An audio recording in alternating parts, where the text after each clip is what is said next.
Hot అంశాలపైన debate hot topic స్వాగతం. ప్రస్తుతం మనతో పాటు ఉన్నటువంటి అతిథుల్ని పరిచయం చేస్తాను. Ponaka Janardhan Reddy, YSR Congress party legal cell head, ప్రస్తుతం మనతో పాటు లైవ్లో జాయిన్ అవుతున్నారు. సింగళూరు శాంతి ప్రసాద్, జనసేన ప్రతినిధి, అలాగే లీగల్ సెల్ హెడ్, గతంలో లీగల్ సెల్ హెడ్గా చేశారు, ప్రస్తుతం జనసేన తరపున ఉన్నారు. శాంతి ప్రసాద్ గారు ప్రస్తుతం మనతో పాటు లైవ్లో జాయిన్ అవుతున్నారు. షేక్ బాజీ, భారతీయ జనతా పార్టీ అధికార ప్రతినిధి, మనతో పాటు లైవ్లో జాయిన్ అవుతున్నారు. కృష్ణాంజనేయులు, రాజకీయ విశ్లేషకులు మనతో పాటు లైవ్లో జాయిన్ అవుతున్నారు. పురుషోత్తం రెడ్డి, రాజకీయ విశ్లేషకులు కూడా మనతో పాటు లైవ్లో జాయిన్ అవుతున్నారు. పేదల ఇళ్ళు, 30 లక్షల మంది పేదలకి ఇళ్లకి సంబంధించినటువంటి ఓ పథకం కేంద్ర ప్రభుత్వం శాంక్షన్ చేసింది. 1,80,000 పల్లె ప్రాంతాలకి, 2,80,000 పట్టణ ప్రాంతాలలో ఇంటికి ఇవ్వటానికి ముందుకొచ్చింది. స్థలం, అలాగే అక్కడ మౌలిక సదుపాయాలు కల్పించడం రాష్ట్ర ప్రభుత్వపు బాధ్యత. అయితే ఆ సదుపాయం చాలదు, ఇంకా దేశీయ ప్రమాణాలు, ఇతర వాతావరణ ప్రమాణాలు, వీటన్నిటి ఆధారంగా సరికొత్తగా ఇళ్ళు కేటాయించాలి, అప్పటిదాకా ఇళ్ల నిర్మాణం ఆపివేయమంటూ హైకోర్టు ఇచ్చినటువంటి ఆదేశం. దీనికి కారణమైనటువంటి ఒక 108 మంది వేసినటువంటి పిటిషన్. ఆ 108 మంది వేసినటువంటి పిటిషన్లకి సంబంధించినటువంటి వ్యవహారం మీద ఇచ్చినటువంటి తీర్పుగా మొన్న అనగా ప్రొజెక్ట్ అయింది. దాని మీద lunch motion petition, house motion petition వేస్తే అంగీకరించలేదు న్యాయస్థానం. దీంతో ప్రస్తుతానికి అది కాస్త అకస్మాత్తుగా పక్కకు వెళ్ళిపోయింది. ఈలోపుగా అసలు ఎవరైతే పిటిషన్ వేశారని చెప్తున్నారో ఆ పిటిషనరే తెర ముందుకు వచ్చారు. అసలు తనకే తెలియదని ఆ పిటిషన్కి సంబంధించి తన ఒక నాయీ బ్రాహ్మణ కులస్తుండని, తనకి తన వాళ్ళకి ఇళ్ళు ఇప్పిస్తామంటూ సంతకం పెట్టించుకున్నటువంటి కుల పెద్దలు ఆ తర్వాత ఏం జరిగిందో తెలియదు. ఇలాగ నా పేరు పేపర్లలో చూసుకుంటేనే తెలిసింది, వాస్తవంగా నాకు మా అమ్మకి ఇద్దరికి కూడా ఇళ్ళు వచ్చినాయి అంటూ తెర ముందుకు రావడంతో దీని వెనకాల ఏదో కుట్ర జరిగిందా అన్నటువంటి కోణం. ఎందుకంటే ఈలోపుగా ఆ వ్యక్తి వైఎస్ఆర్ కాంగ్రెస్ పార్టీ కార్యకర్త అంటూ తెలుగుదేశం పార్టీ ట్రోల్ చేయడం ప్రారంభించడం, దాని తర్వాత ఆ వ్యక్తి తెర ముందుకు వచ్చి ఈ పాయింట్ చెప్పడం అన్నటువంటిది కలకలం రేపుతుంది. అంటే న్యాయ వ్యవస్థని అడ్డం పెట్టి జరుగుతున్న జోదమా, లేదా అసలు దీన్ని దాన్ని ఒకదాంతో కలిపి చూడాలా, లేదా వేరువేరుగా చూడాలా? ఈ అంశానికి సంబంధించినటువంటి చర్చ చూద్దాం. అసలు 30 లక్షల మంది పేదలకి ఇళ్ళు దక్కుతాయా లేదా, ఇది ప్రధానమైనటువంటి అంశం. దీనికి సంబంధించినటువంటి చర్చ చూద్దాం. ముందుగా శాంతి ప్రసాద్ గారు, దీన్ని ఏ కోణంలో చూడాలా? నమస్తే సాయి గారు, మీకు ప్యానెల్లో ఉన్న మా సోదర మిత్రులకు, పెద్దలకు అందరికీ నమస్కారం. ఇది రాజకీయ కోణంలో కన్నా వాస్తవ కోణంలో చూస్తేనే మనకి సమస్య అర్థమవుతుంది. రాజకీయ కోణంలో చూస్తే అంత రాజకీయం గందరగోళం అవుతుంది, ఇక సంభాషణ వేరుగా వెళుతుంది. మనం వాస్తవాలకు పరిశీలిద్దాం సాయి గారు. మొదటగా వారు అనుకున్నది 25 లక్షల ఇళ్ళు, జియో ప్రకారం వాళ్ళు లెక్క వేసింది 25 లక్షలు. తర్వాత దాని అంచనాలు పెంచుకుంటూ పోయి చివరికి 30 లక్షల ఇళ్ల పట్టాలకు వెళ్ళి. ఇక్కడ నాకు ఒక సంశయం కూడా ఉంది సాయి గారు, మా సోదరుడు పొనక జనార్దన్ రెడ్డి తీర్చాలి. అదేంటంటే ఇది ఇళ్ల పట్టాలకు సంబంధించిందా లేకపోతే గృహ నిర్మాణాలకు సంబంధించింది కూడా? ఈ రెండు మిళితమై మాట్లాడుతున్నారు ఈశ్వరకరైప వాళ్ళు. ఇక్కడ కొంత కన్ఫ్యూజన్ వస్తుంది. కానీ జడ్జిమెంట్ రాత్రి తెప్పించుకొని చూశాను, రాత్రి 10ంటికి.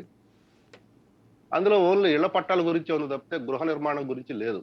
మరి ఆ ఇచ్చిన జీవోల ప్రకారం హౌస్ సైట్స్ అని ఉంది. కాబట్టి ఇక్కడ గందరగోళం ఎక్కడ జరుగుతుందంటే మరి మీడియాలో జరుగుతుందా లేకపోతే మరి వీళ్ళు ఇసుకరేపు వాళ్ళు చెప్తున్న దాంట్లో 30 లక్షల పేదలకు సంబంధించిన గృహాలు అంటున్నారు. ఇక్కడ గృహాలు కాదు, ఆ గృహాలకు సంబంధించిన స్థలానికి సంబంధించిన విషయం ఇది. వీళ్ళు బేసికల్ గా జియో నంబర్ 367 తీసుకొచ్చారు 19/8/2019 25 లక్షల ఇళ్ల కోసం. దానికి అనుబంధంగా మళ్ళీ జియో నంబర్ 488 పట్టుకొచ్చారు 2/12/19. మళ్ళీ దానికి అనుబంధంగా పలు జీవోలు చేశారు. అందులో ముఖ్యమైనది జీవో నంబర్ 99 31/3/20 చేసింది.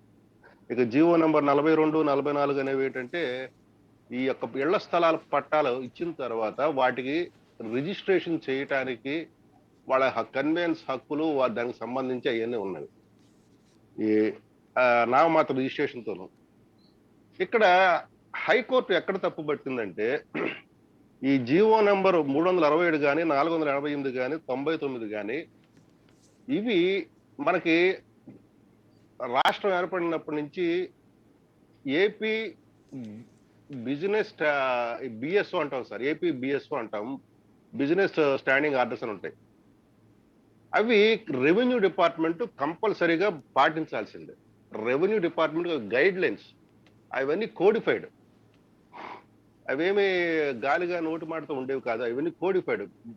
బిజినెస్ స్టాండింగ్ ఆర్డర్స్ అంటాం. లేదా బోర్డ్ స్టాండింగ్ ఆర్డర్స్ అంటారు. అవి ఈ ఆంధ్రాకు సంబంధించిన మొత్తం ల్యాండ్‌కి సంబంధించిన వ్యవహారాలన్నిటికి సంబంధించి ఇవి నిబంధనలు అవి. ఆ బోర్డ్ స్టాండింగ్ ఆర్డర్స్‌లో ఉన్న 21వ నిబంధనని చట్టం నంబర్ 9/77 అంటే ఏపీ అసైన్డ్ ల్యాండ్స్ యాక్ట్. ఈ రెండిటికి వ్యతిరేకంగా ఉన్నాయి ఈ తీసుకొచ్చిన జీవోలు అని చెబుతూ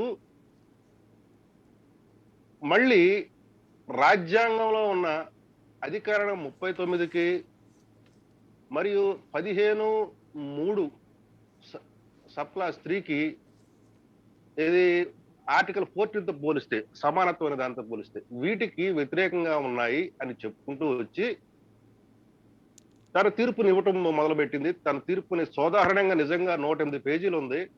మొత్తం చదవాలంటే ఒక్క పూటలో అయ్యే పని కాదు అది. అర్థం చేసుకోవడం కూడా కొంత కష్టమే. మెయిన్ పాయింట్స్ తీసుకుని నేను ఇందులో చెప్తున్నాను. వీళ్ళు మొదలుపెట్టింది స్కీము 30 లక్షల పట్టాలకి 62,000 ఎకరాలు తీసుకోవాలనేది ప్రభుత్వ ఉద్దేశం. ఈ దీనికి అయ్యే ఖర్చు వాళ్ళు చెప్తున్నది 30,000 కోట్లు. ఈ 62,000 ఎకరాల్లో కూడాను 25,000 ఎకరాలు ప్రభుత్వం పర్చేజ్ చేసింది 10,000 కోట్లతో.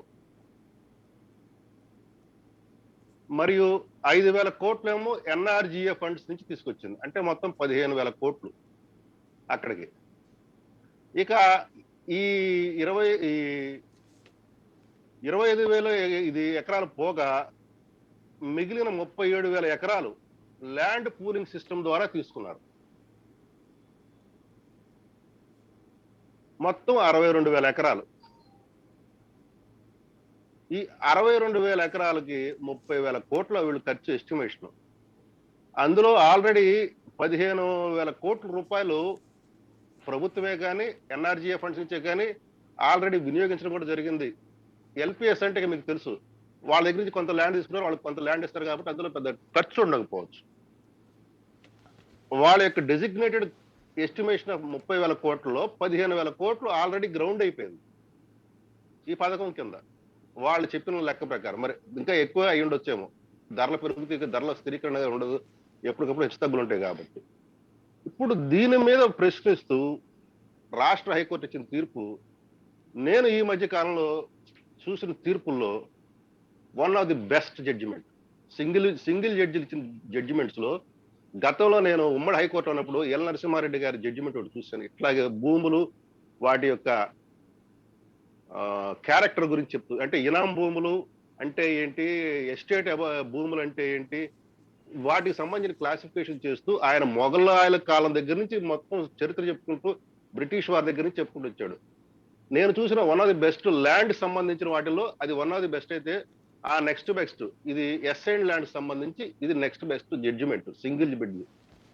ఇది నాకు తెలిసి రేపు అప్పీల్కి వెళ్ళినా కూడాను బహుశా వీళ్ళకి అంత సహకారం లభించకపోవచ్చు అప్పీలేట్ కోర్టులో. మీరే ఇందాక చెప్పారు, అప్పీల్ ప్రిఫర్ చేస్తే ఇమీడియట్ గా స్టే ఆర్డర్ ఇవ్వడానికి, దాన్ని పరిశీలించడానికి ఇప్పుడు తొందర ఏముంది, దసరా వెకేషన్ తర్వాత పరిశీలిద్దామని చెప్పారు. నేను నాకు తెలిసి ఇది మైల్ స్టోన్ జడ్జిమెంట్ గా మిగిలిపోయే ఒక తీర్పు అని నేను అనుకున్నాను అసైన్డ్ ల్యాండ్ సంబంధించి. అది సాయి. ఎలా మైల్ స్టోన్ అంటే ఇల్లు ఇలాగా చిన్నది కాబట్టి ఇంకా పెద్దదిగా కట్టాలి, ఇది మైల్ స్టోన్. ఇళ్ళు గురించి కాదు ఇక్కడ, ఇళ్ళు కాదు, ఉన్న చట్టాలకి వీరు చెప్తున్న ఆ ఉద్దేశాలకి ఉన్న ఆ కాన్ఫ్లిక్ట్ చెప్పుకుంటూ ఏపీ ఇది మన అలాగే సార్, ఒక 30 లక్షల మంది పేద ప్రజలకి ఇళ్ళు ఇవాళ కొత్తగా ఇవ్వట్లేదు. గతంలో వాంబే కాలనీల రూపంలో ఇచ్చారు, ఆ తర్వాత ఇందిరమ్మ ఇళ్ళు ఇచ్చారు. వాటికంటే కొంత సైజు పెద్దది ఉంటుంది. ప్లస్ అప్పట్లో 10,000 40,000 ఇస్తే ఇప్పుడు 1,80,000 2,80,000 ఇస్తున్నారు. అసలు గుడిసెలో ఉండి ఏమాత్రం అవకాశం లేనటువంటి వాడికి ఒక సొంత ఇల్లు అనేటువంటిది ఇస్తుంటే దాంట్లో ఏదైనా కావాలంటే కిటికీ ఉండాలా లేకపోతే ఇదేంటి అనేది ప్లాన్ చూడాలి. అవేమీ కాకుండా వేరే కోణంలో కనుక ఆపేస్తే ఏమవుతుంది? అది వాళ్ళందరికీ ప్రజలకి ప్రయోజనమేనా మైల్ స్టోన్ అంటే? నేను ఆ ఉద్దేశం పోను డిబేట్ లో నేను చెప్తాను. మొదట్లోనే ఆదిలోనే హంసపాద ఎందుకని నేను చెప్పదలుచుకోలేదు. ఎందుకంటే మళ్ళీ మా సోదరుడు జనార్దన్ రెడ్డి దాని అబ్జెక్షన్ తీసుకుంటాడని. ఇప్పుడే డిస్కషన్ హీట్ ఎక్కితే అంత బాగోదనే ఉద్దేశం నేను ఇప్పుడే చెప్పట్లేదు. చెప్పమన్నా కూడా చెప్తాను. అయితే ఒకటి వాళ్ళు బేసికల్ గా తీసుకున్న అబ్జెక్షన్ ఏంటంటే కన్వేయన్స్ డీడ్ అనేది పెట్టారు. 5 సంవత్సరాల్లో దాటగానే అమ్ముకునే హక్కు. ఇది చట్టానికి వ్యతిరేకం. మీరు నిబంధన చూపించి చెప్పమన్నా కూడా చెప్తాను నేను. అట్లాంటిది ఇప్పుడు ఒక కాన్సెప్ట్ అండి. దాంట్లో ఇట్లా 5 ఏళ్లకు అమ్మడానికి వీల్లేదు, అసలు జీవితంలో అమ్మడానికి వీల్లేదని పెట్టచ్చు. దాని వెనకాల ఉన్నటువంటి రీజన్ జనాలకు అందరికీ తెలుసు. ఇప్పుడు మామూలుగా ఏం చేస్తారు, ఇల్లు అమ్ముకుంటే కనుక లోన్ ఇవ్వాలంటే ఏం కావాలి, సొంతం ఆస్తి అని ఉంటే లోన్ ఇస్తుంది బ్యాంక్కి. అలా కాకుండా పట్టా భూములకి ఏం చేస్తారు, రాసుకుని తీసుకోవాలి. దానికి ఉండేటువంటి ప్రాక్టికల్ థింగ్ ఇది. ఇది లీగల్ థింగ్ ఒకటి ఉంటుంది, ప్రాక్టికల్ థింగ్ ఒకటి ఉంటుంది. అమ్ముకుంటే తర్వాత ఎందుకు పనికిరాదు, రైట్. ఇప్పుడు అమ్ముకోకుండా ఆగట్లేదు, దానికి ఏంటి ప్రచారం లేదు. కోర్టు పరంగా అయితే ఏంటి, మీరు అమ్ముకోవడానికి మాత్రం ఎట్టి పరిస్థితుల్లో ఇవ్వడానికి వీల్లేదు. ఇప్పుడు అమరావతిలో భూములకు సంబంధించి దీనికి అదే కదా గొడవ. అక్కడేమో అమ్ముకోవడానికి అనుమతించబడ్డా, ఇక్కడేమో అమ్ముకోవడానికి వీల్లేదు అన్నటువంటిది. ఇలాంటివన్నీ కాంట్రవర్సీ కావాలి. సాయి గారు, ఈ ప్రశ్న మీరు వేసింది చాలా కాంట్రవర్షియల్ క్వశ్చన్. దీనికి ఇప్పుడే సమాధానం చెప్పకుండా రెండో రౌండ్లో నేను ఖచ్చితంగా సమాధానం చెప్తాను. అది ఖచ్చితంగా సమాధానం చెప్పాల్సిన అవసరం కూడా ఉంది. అయితే ఒకటి, అసైన్ ల్యాండ్స్ ప్రకారం రిజిస్ట్రేషన్ చేయడం అనేది జరగదు. సెక్షన్ 5 దాన్ని రిజిస్ట్రేషన్ చేయొద్దని చెప్తే సరిపోతుంది కదా. నేను అనేది ఇల్లు ఆపేసేయడం అన్నటువంటి దాన్ని కోర్టు ఏం చెప్పింది, మీరు వీటిని సవరించుకోండి, మీరు ఒక కమిటీలను ఏర్పాటు చేసుకొని కమిటీల ద్వారా నిబంధనలను ఒకసారి పరిశీలించి ఆ నిబంధనలకు అనుగుణంగా మీరు మీ స్కీమ్ తయారు చేసుకోండి అని టైం బౌండ్ షెడ్యూల్ కూడా ఇచ్చింది. పూర్తిగా రద్దు చేయలేదే రైట్. స్కీమ్ ని టైం బౌండ్ షెడ్యూల్ ఇచ్చింది. మీరు ఒక కమిటీని అపాయింట్ చేసి ఎక్స్పర్ట్లతో, అందులో సెంట్రల్ గవర్నమెంట్ సంబంధించిన పొల్యూషన్ కంట్రోల్ బోర్డు కూడా తీసుకోమంది, టౌన్ ప్లానింగ్ వాళ్ళని తీసుకోమంది. అవి పోను నేను అవేంటనేది మీకు వివరిస్తాను నేను. రైట్. జనార్దన్ రెడ్డి గారు. మన పెద్దలకి, ప్రైమ్ 9 వీక్షకులకి నమస్కారాలు. ఇది నిన్న వచ్చినటువంటి సింగిల్ బెంచ్ జడ్జిమెంట్ కొంచెం ఇబ్బందికరం, బాధాకరం. ఈ ఎవరైతే 30 లక్షల లబ్ధిదారులు ఉన్నారో వాళ్ళకి కొంచెం ఇబ్బందికరంగానే ఉంది. సో దాని మీద అప్పీల్ ప్రిఫర్ చేయడం జరిగింది. మన శాంతి ప్రసాద్ చెప్పినట్టుగా అప్పీల్ని తీసుకోలేదు. ఎందుకు తీసుకోలేదంటే అప్పీల్ వేసిన తర్వాత చీఫ్ జస్టిస్ గారికి ట్రాన్స్ఫర్ నోటిఫై అయిపోయింది. సో ఆ పరిస్థితుల్లో జనరల్గా విచారణ తీసుకోరు, అది కారణం. అంతేగాని దాంట్లో గ్రౌండ్స్ లేవని కానీ ఏమి కాదు. 12:30కి అప్పీలు రాగానే ఆయన 3 గంటల వరకు చదువుకొని తయారయ్యే లోపల నోటిఫికేషను పబ్లిష్ అయిపోయింది. సెంట్రల్ గవర్నమెంట్లో రాష్ట్రపతి ఉత్తర్వులు వచ్చినాయి ట్రాన్స్ఫర్. సో అటు పరిస్థితుల్లో సహజంగా అది సాంప్రదాయం, తీసుకోరు. ఆ కారణం వల్ల దాన్ని పక్కన పెట్టారు. అంతేగాని అది వెకేషన్, కానీ ఈరోజు వెకేషన్ ఫైలింగ్ ఉంది, ఈరోజు మూవ్ చేస్తున్నారు. గవర్నమెంట్ ఈరోజు వెకేషన్ కోర్టులో మూవ్ చేస్తున్నారు. సో దాని గురించి అయితే అది ముఖ్యంగా ఈ జడ్జిమెంట్లో ల్యాండ్ మార్క్ జడ్జిమెంట్ అంటున్నారు. ఓకే, 108 పేజీలు కాబట్టి అది ఖచ్చితంగా రిపోర్టెడ్ జడ్జిమెంటే, నేను కాదంటలేదు. సో దాంట్లో ప్రస్తుతించిన అంశాలు ఏంటంటే మెయిన్గా 3 జీవోల్ని ప్రశ్నించారు. అది పిటిషనర్స్ కూడా జీవోల్ని 3 పిటిషనర్లు ముందు వచ్చారు. తర్వాత 128 మంది పిటిషనర్, అంటే ఇంచుమించు 130 చిల్లర మంది పిటిషనర్స్ దీంట్లో యాడ్ అయ్యారు. సో ఆ పిటిషనర్స్ తర్వాత దాంట్లో వివాదాలు, మేము అవన్నీ అడగలేదు, మేము లబ్ధిదారులు, మాకు ఇబ్బంది అని కూడా వాళ్ళు వీడియోలు ఉన్నాయి. అవి మీ దగ్గర కూడా ఉంటే అది ప్లే చేయొచ్చు, ఏం చెప్పాడు ఫస్ట్ పిటిషనర్.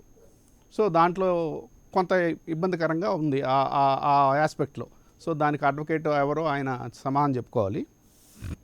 ఇప్పుడు ఈ జీవోలు ఏం చెప్పారంటే 1 సెంటు అర్బన్ ఏరియాలో, 1.5 సెంట్లు గ్రామీణ ప్రాంతాల్లో అది ఇల్లీగల్ అని చెప్పి ఒక జీవో 367లో ఒక తీర్పు.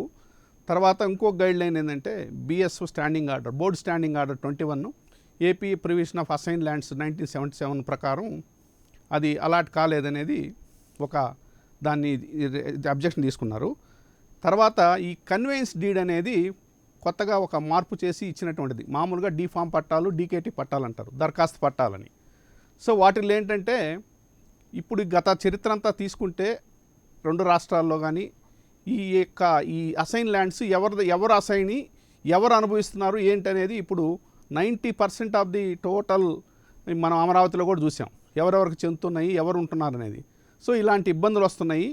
మోరోవర్ ఆ బినామీ బెనిఫిషరీస్ ఏదైతే డూప్లికేట్స్ ఎలా తయారవుతున్నారో ఉద్దేశంతో ఈ కన్వెన్స్ డీడ్ అనే ఒక సిస్టమ్ని తీసుకురావడం జరిగింది. జీవో నంబర్ 482 నుంచి ఆ జీవోని ఇంప్లిమెంట్ చేయడం, దాన్ని కూడా గౌరవ న్యాయస్థానం తప్పుపట్టింది. సో మీరు స్టాండింగ్ ఆర్డర్స్కి వ్యతిరేకంగా ఇస్తున్నారు, అసైన్ ల్యాండ్స్కి ఇది వ్యతిరేకం కాబట్టి సో అది చెల్లదన్నట్టుగా దాన్ని కూడా క్వాష్ చేసింది. దానికి ఒక రేటు ఫిక్స్ చేశారు మనోళ్ళు. 10 రూపాయలు ఏమో stamp duty plus 10 rupees 21 rupees టోటల్గా కలెక్ట్ చేసి అది సేల్గా దాన్ని కన్సిడర్ చేయాలి, ఫ్రీగా కన్సిడర్ చేయొద్దు. కన్వెన్స్ డీడ్ ఇచ్చేటప్పుడు చేయకుండా ఎలాంటి ఎన్ఓసి కూడా మీరు అడగొద్దు. ఏ డిపార్ట్మెంట్ కూడా ఎన్ఓసి అవసరం లేదు దీనికి. వాళ్ళు ఎవరైనా అమ్ముకోవాలంటే ఈ అమ్ముకునే క్లాజ్ ఎందుకు వచ్చిందంటే ఇంకేదన్నా ఫర్దర్ కన్స్ట్రక్షన్కి కానీ బ్యాంకు లోన్కి కానీ పిల్లల ఎడ్యుకేషన్కి కానీ పోవాలంటే ఈ డీఫామ్ పట్టాస్ని తీసుకో.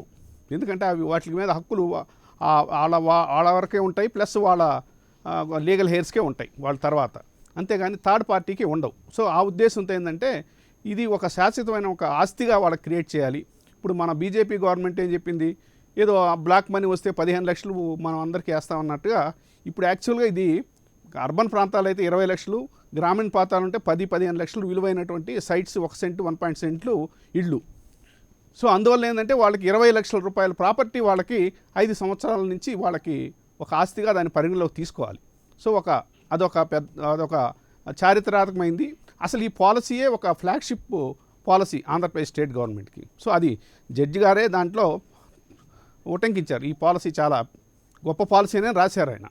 కాకుంటే ఏంటంటే ఈ లోపాలని సరిచేయమన్నట్టుగా ఒక జడ్జిమెంట్ ఇవ్వడం ఉంది. అది లోపం ఉందా లేదనేది అది తర్వాత ఉత్తర్వుల్లో తెలుస్తుంది. ఆ కన్వెన్స్ డీడ్ మీద కొంత ఇబ్బందికరంగా ఉంది. తర్వాత ఇది పట్ట ల్యాండేనా కన్స్ట్రక్షన్ అని శాంతిప్రసాద్ గారు ఒక డౌట్ ఉన్నారు. ముందు ఇచ్చింది ల్యాండే, దానికి కొన్ని ఆప్షన్స్ ఇచ్చారు. దానికి 1.5 lakhsతో ఒక కన్స్ట్రక్షన్ ప్లాన్ ఒకటి ఇవ్వడం జరిగింది. దానికి మీరు కట్టుకున్న 1.5 lakhs రీఎంబర్స్మెంట్ చేస్తారు, లేదు మీకు ఆ మెటీరియల్ కాంపౌండ్ కావాలన్నా చేస్తారు. ప్రస్తుతానికైతే 15 లక్షల ఇళ్ళు ఆల్మోస్ట్ స్లాబ్ లెవెల్కి వచ్చేసినాయి కొన్ని జిల్లాల్లో. వెస్ట్ గోదావరి, ఈస్ట్ గోదావరి, శ్రీకాకుళం జిల్లాల నుంచి చూసుకుంటే చాలా వరకు వాళ్ళే మెటీరియల్ తీసుకొని గవర్నమెంట్ ప్రభుత్వం తరఫున డోర్స్ కానీ మొత్తం స్టీల్ కానీ సిమెంట్ కానీ గ్రావెల్ ఇవన్నీ కూడా ప్రభుత్వం ద్వారా సప్లై జరుగుతుంది. ఆ కాంపౌండ్ రీప్లేస్మెంట్తో 1.5 lakhs ఫిక్స్ చేశారు. అది ఫ్రీ కాంపౌండ్, వాళ్ళేం పెట్టబడలేదు. దానికంటే ఎక్కువ కావాలంటే వాళ్ళ ఇష్టం. అది కూడా ఆప్షన్ ఉంది దాంట్లో. తర్వాత జీవోల్లో తర్వాత గైడ్లైన్స్లో వచ్చినాయి. ఇది స్థూలంగా ఈ తీర్పు, ఈ ఇళ్ళ నేపథ్యం. రైట్. బాజీ గారు. సార్ నమస్కారం సాయి గారు, అదేవిధంగా ప్యానల్లో ఉన్నటువంటి పెద్దలందరికీ కూడా నమస్కారం. మీరు ఈరోజు తీసుకున్నటువంటి ఈ అంశం ఏదైతే ఉందో ఇది పూర్తిగా న్యాయ సంబంధించినటువంటి అంశం కన్నా కూడా సామాజిక సంబంధించినటువంటి అంశంగా మనం పరిగణించాల్సినటువంటి అవసరం ఉంది సాయి గారు. కరెక్ట్. వాస్తవంగా రెండు అవినీతి మధ్యలో జరుగుతున్నటువంటి యుద్ధం ఏదైతే ఉందో ఇది కోర్టు వరకు వెళ్ళిన తర్వాత కోర్టులో ఏదైతే ఇంటెన్షన్ ఆఫ్ పిటిషనా లేకపోతే డిస్ప్యూట్ అనే దాని మీద కోర్టు క్లారిఫై చేసే దానికోసం కోర్టు తీసుకున్నటువంటి వయా మీడియా లైన్ ఏదైతే ఉందో దాని లైన్లో అది ఉందండి. దానికన్నా ముందు మనం మీరు చెప్పినట్టుగానే గతంలో బాంబే కాలనీలు ఇచ్చిన, ఇందిరమ్మ ఇళ్ళు ఇచ్చిన, ఎన్టీఆర్ గృహకల్ప ఇచ్చిన, ఈ రోజు ఇస్తున్నటువంటి జగనన్న ఇళ్ళు ఇచ్చిన, ఏదైతే అర్హుల్ని నియంత్రించే విధానంలో మనం తీసుకున్నటువంటి విధానం ఏదైతే ఉందో ఎన్నిక విధానం పూర్తిగా లోపభూయిష్టంగా ఉన్నటువంటి పరిస్థితి. ఇలా అంటే ఇలా కాదా, ఇలా చేస్తే మీరు వీళ్ళకి వ్యతిరేకంగా మాట్లాడతారా అనేటువంటి అంశంతో తీసుకున్నటువంటి ప్రభుత్వ నిర్ణయం ఏదైతే ఉందో ఇది పూర్తిగా రాజకీయ కోణం ఇందులో ఇరుక్కుపోయి ఉన్నటువంటి పరిస్థితి. ఎందుకు రాజకీయ కోణం ఉందని చెప్పగలుగుతున్నాం అంటే సాయి గారు, గత కేంద్ర ప్రభుత్వం ఇదే విధంగా 300 అడుగుల ఇళ్లకి, 200 ఇళ్లకి, 150 అడుగుల ఇళ్లకి ఇచ్చినటువంటి ఇళ్లు 12 లక్షల ఇళ్లు ఇస్తే గత ప్రభుత్వం 3 లక్షల ఇళ్లు కట్టిందండి. 3 లక్షల ఇళ్లలో ఒక్క ఇళ్లు కూడా గృహప్రవేశానికి నోచుకోకుండా చేసింది రాజకీయ ప్రయత్నమే జరిగింది ఈ ఆంధ్ర రాష్ట్రంలో. వాళ్ళు కూడా పాపం లబ్ధిదారుల దగ్గర నుంచి ఒక్కొక్కరి దగ్గర నుంచి 25,000 వరకు వసూలు చేశారండి. వసూలు చేసినటువంటి వాళ్ళు, డబ్బులు కట్టినటువంటి వాళ్ళు, ఇళ్లలోకి వెళ్లకుండా మిగిలిపోయినటువంటి బాధితులు ఎవరైతే ఉన్నారో వాళ్ళ పక్షాన కూడా మాట్లాడేటువంటి క్రమంలో ఈ రోజున ఈ ప్రభుత్వం తీసుకున్నటువంటి నిర్ణయాన్ని వేసినటువంటి ఈ 120 మంది పిటిషన్లు ఉంటున్నారా, జారిపోతున్నారా అనేది ప్రైమరీ మీరు అందించిన విషయంలో ఉన్నటువంటి నాలెడ్జ్. అసలు ఈ సమస్యని కోర్టులోకి తీసుకెళ్లేటువంటి కోణంలో సామాజికమైనటువంటి సమస్యని తట్టి నిజంగా కాలుష్య నియంత్రణ మండలి, పట్టణాల్లో ఉన్నటువంటి వ్యక్తుల యొక్క వాళ్ళ నిపుణుల యొక్క పర్యవేక్షణలో జరగాలి. గాలి, నీరు, మరుగుదొడ్లు, డ్రైనేజీ ఏదైతే ఉందో అన్నిటినీ స్పష్టత ఉండాలనేటువంటి అంశాలని కోర్టు సూచించే క్రమంలో దీని వెనకాల ఉన్నటువంటి వ్యక్తులు ఎవరైతే ఉన్నారో వీళ్ళు జారిపోయేటువంటి పద్ధతి కూడా జరుగుతుంది. అంటే ఇందులో ఖచ్చితంగా రాజకీయ కోణం దూరి ఉంది. దానివల్ల కోర్టు తీసుకున్నటువంటి నిర్ణయం ఏదైతే ఉందో దీన్ని ప్రజలకు అందించేటువంటి పాత్ర పోషించే క్రమంలో ఇప్పుడు మాట్లాడుతూ ఉన్నారు కదా వారు జనార్దన్ రెడ్డి గారు. నరేంద్ర మోడీ గారు ఏం చెప్పారు సాయి గారు? 2004 నుంచి 2014 వరకు ఈ దేశంలో జరిగినటువంటి కుంభకోణాల వల్ల వెళ్ళిపోయినటువంటి సొమ్ము ఏదైతే ఉందో ఆ సొమ్ము భారత్కి తీసుకొస్తే ఒక్కొక్క ఇంటికి 15 లక్షల రూపాయలు ఇవ్వచ్చు అని చెప్పారు. రాహుల్ గాంధీ లాగా లేకపోతే మీరు చదవండి, మీకు తర్వాత కావాలంటే పంపిస్తాను నేను. నన్ను గెలిపించండి, నాకు ఇళ్ళు ఇస్తాను, దేశం మొత్తం ఇస్తాను, రాహుల్ గాంధీ లాగా గెలిచిన తర్వాత కట్టినోడి ఇళ్ళు కూల్చేస్తాను, నేను కొత్త ఇళ్ళు కడతానని చెప్పినటువంటి ఈ రాష్ట్ర పరిపాలన లాగా అయ్యేటువంటి పరిస్థితిలో నరేంద్ర మోడీ గారు ఎక్కడ చెప్పలేదండి. ఆయన చెప్పిన విధానం వేరు, వారు అర్థం చేసుకుంది వేరు. దానికి కావాల్సినటువంటి సమాచారం కావాలంటే నేను పంపిస్తాను.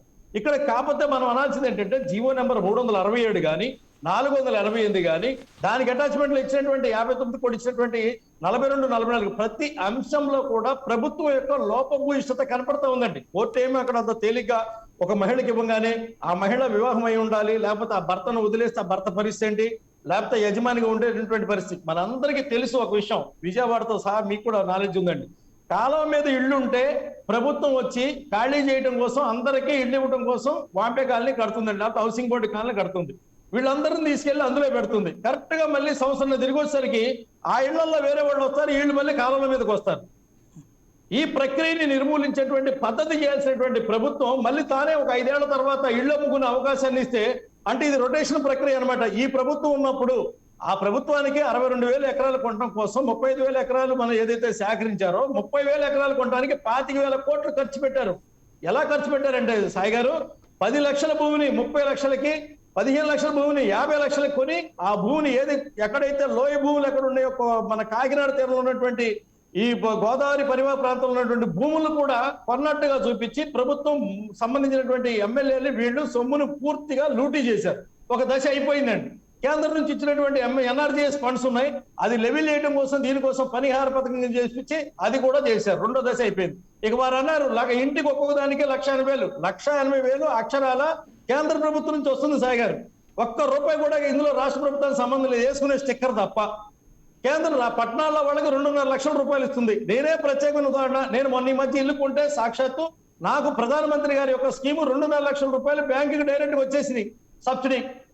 ఇవాళ ప్రతి ఇంటికి కూడా సంబంధం లేకుండా ఇది గత ప్రభుత్వంతో ఆనాడు 12 లక్షలు ఇచ్చినటువంటి క్రమంలో ఆ ప్రభుత్వంతో కేంద్ర ప్రభుత్వం చేసుకున్న ఒప్పందం. ఎవరైనా లబ్ధిదారుడు ఇల్లు కొనుక్కోగానే పేరు నమోదు అవ్వగానే ఆ అకౌంట్ లోకి ఆ అమౌంట్ పంపించేటువంటి క్రమం. ఈ డబ్బులంతా కేంద్రం నుంచి ఇస్తా ఉంటే ఈ రాష్ట్రంలో ఉన్న వాళ్ళు డబ్బులు ఇవ్వకపోగా, కట్టే ఇళ్లకు ఒక చట్టబద్ధత లేకుండా పోగా, ఆ ఇచ్చేటువంటి లబ్ధిదారులు సరైనటువంటి నియమావళి అనుసరించకపోగా అడ్డగోలుగా కట్టినళ్ళకి వెళ్ళిపోయి గృహప్రవేశాలు చేసుకునే పని లేకుండా పాపం అన్యాయంగా వాళ్ళ సొమ్ములు గాల్లో తేల్చేటువంటి పరిస్థితి చేస్తే ఈ పరిపాలన అస్తవ్యస్తంగా ఉన్నటువంటి స్థితిలో కోర్టు ఈ రోజు తీసుకున్నటువంటి 108 పేజీల తీర్పు ఏదైతే ఉందో దీన్ని మనం ఆహ్వానించదగ్గ పరిస్థితి. ఇందులో సామాజిక కోణం ఉంది సాయి గారు. ఈ సామాజిక కోణాన్ని వదిలిపెట్టి కేవలం ఇళ్ళు అని మాట్లాడే దాంట్లో ఇళ్ల పేరు మీద జరుగుతున్నటువంటి దోపిడి ఉంది, ఈ 2 పార్టీల మధ్య జరుగుతున్నటువంటి అవినీతి ఉంది. వీళ్ళ వల్ల సామాన్యుడు జేబులో ఉన్నటువంటి డబ్బులు తీసుకెళ్లి కట్టేటువంటి పరిస్థితి ఉంది. కేంద్రం నుంచి వచ్చినటువంటి డబ్బులు దుర్వినియోగం చేసేటువంటి పరిస్థితి, స్కామ్ చేసేటువంటి ఇది స్కీమ్ మాత్రం జరుగుతున్నటువంటి ఈ 3 ఏళ్ళు ఆగిపోయి ఆ తర్వాత నెక్స్ట్ మళ్ళీ మీరు వస్తే కట్టాలంటారా? సాయి గారు ఎవరన్నా కట్టనివ్వండి, మీలాంటి మేధావులు లేకపోతే శాంతి ప్రసాద్ గారు లాంటి ఒక అడ్వకేట్స్ కూర్చున్నప్పుడు ఇది హేతుబద్ధంగా జరిగింది, ఇది ధర్మమే అని మాట్లాడేటువంటి అవకాశం ఇచ్చే విధంగా ఎవరు కట్టినా బాధలేదండి. ఇప్పుడు వాళ్ళు అలా కట్టకపోబట్టే కదా అంటున్నా. అదిగా సార్, ప్రపంచంలో అందరికీ ధర్మబద్ధంగా ఏది కనిపించదు. ఇళ్లకి సంబంధించినటువంటి దాంట్లో ఇదిగో ఈ ప్రొవిజన్స్ సరి చేసుకోండి, లేకపోతే ఇట్లా కట్టండి అందామా? ఇప్పుడు ఆల్రెడీ కొంత కట్టేసుకుని జనం జేబుల్లోంచి డబ్బులు పెట్టుకున్నటువంటి వాళ్ళు ఎవరైతే ఉంటారో వాళ్ళందరూ పర్లేదులేండి మీరు అట్లా ఉండండి అని చెప్దామా? సాయి గారు, దేశం మొత్తం మీద నరేంద్ర మోడీ గారు ఎవరికి ఇల్లు లేకుండా చేయాలనేటువంటి, ఇల్లు ఉన్న లేదు అనే మాట లేకుండా చేయాలనే ఉద్దేశంతో 3 కోట్లు ఏ అవునండి, రాష్ట్రంలో ఈ ఆయన పరిస్థితి చెప్పిన లేదు దాన్ని సాయి మీరు గారు. ఇప్పుడు డిఫరెంట్ గా తీసుకొచ్చారు.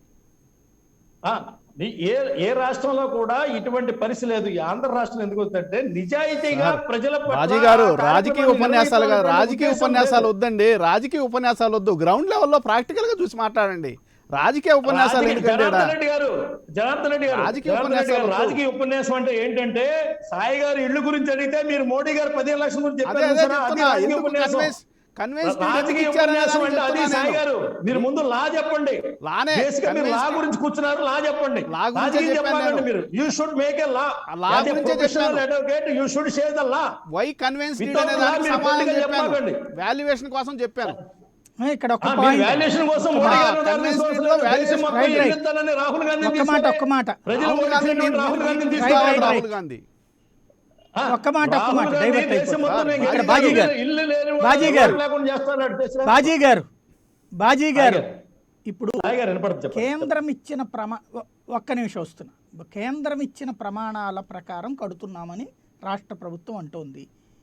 ఏది, ఎంత సైజు ఉండాలి, వెంటిలేషన్ ఎట్లా ఉండాలి, ఇవి అది లేదనుకుంటున్నారా? లేకపోతే కనుక అసలు ఈ నిర్మాణాలు కోర్టు చెప్పినట్టు ఆగిపోయి ఆ తర్వాత ఇవన్నీ ఇప్పుడు కేంద్రానికి సంబంధించిన బృందాలు ఇవన్నీ భారతదేశంలో ఇంకెక్కడా లేదు, ఇక్కడ మాత్రమే ఆ పాయింట్ అంతా ఒక కమిటీ ఇదంతా వచ్చింది.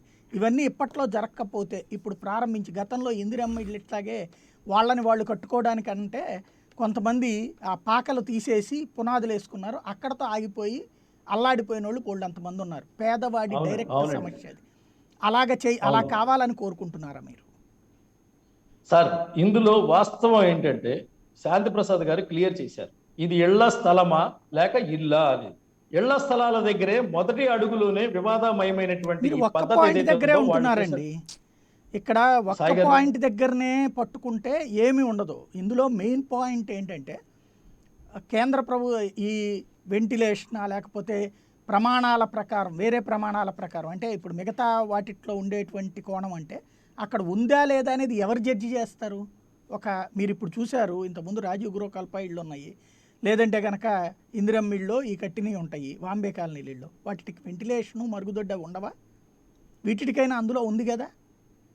ఇంకేం కావాలి అన్నటువంటి కాన్సెప్టులు కదా ఇక్కడ. సాయి గారు పట్టణాల్లో స్లమ్లో ఉన్నటువంటి కుటుంబాలు, 25 ఏళ్ల క్రితం ఉన్నటువంటి కుటుంబాలు, వాళ్ళ కుటుంబ సభ్యులు కొత్తగా పెరిగినటువంటి సందర్భంలో, కొత్త వ్యక్తులు వాళ్ళ కుటుంబంలోకి వచ్చినటువంటి సందర్భంలో సాలీచాలన్నటువంటి పరిస్థితులు ఏవైతే ఉన్నాయో స్థానికంగా ఆ అంశాన్ని మేము అధికారంలోకి వస్తే మీ కొత్త స్థలాల్లో కొత్త కాలనీలు ఏర్పాటు చేస్తాం అనేది, ఇది దశాబ్దాల పాటు జరుగుతున్నటువంటి ఎన్నికల తంతు కానివ్వండి, లేకపోతే ప్రజా జీవితాల్లో సంబంధించినటువంటి అంశాలని నిర్మూలించేటువంటి, సమస్యలను నిర్మూలించేటువంటి కార్యక్రమంలో భాగం అనుకోండి. ఇది గ్రామాల్లో కూడా ఉంది. 25 ఏళ్ళు 30 ఏళ్ల క్రితం ఏర్పడినటువంటి దళిత వాడలు కానీ, 25 ఏళ్ళు 30 ఏళ్ల క్రితం ఉన్నటువంటి బీసీ కాలనీలు కానీ ప్రత్యామ్నాయంగా వేరే కాలనీలు కొత్త వ్యక్తులకు ఇవ్వడం అనేటువంటి ఆలోచన పోతుంది. వాళ్ళు చేసి మీరు చేస్తున్నారు, అంతేగాని మీరు కొత్తగా ఏం చేయట్లేదు. చెప్పండి సార్, కోర్టు తప్పుపట్టిన అంశాలు ఏంటి? సాయి గారు ఆయన సెకండ్ డిబేట్ ఆపమనండి.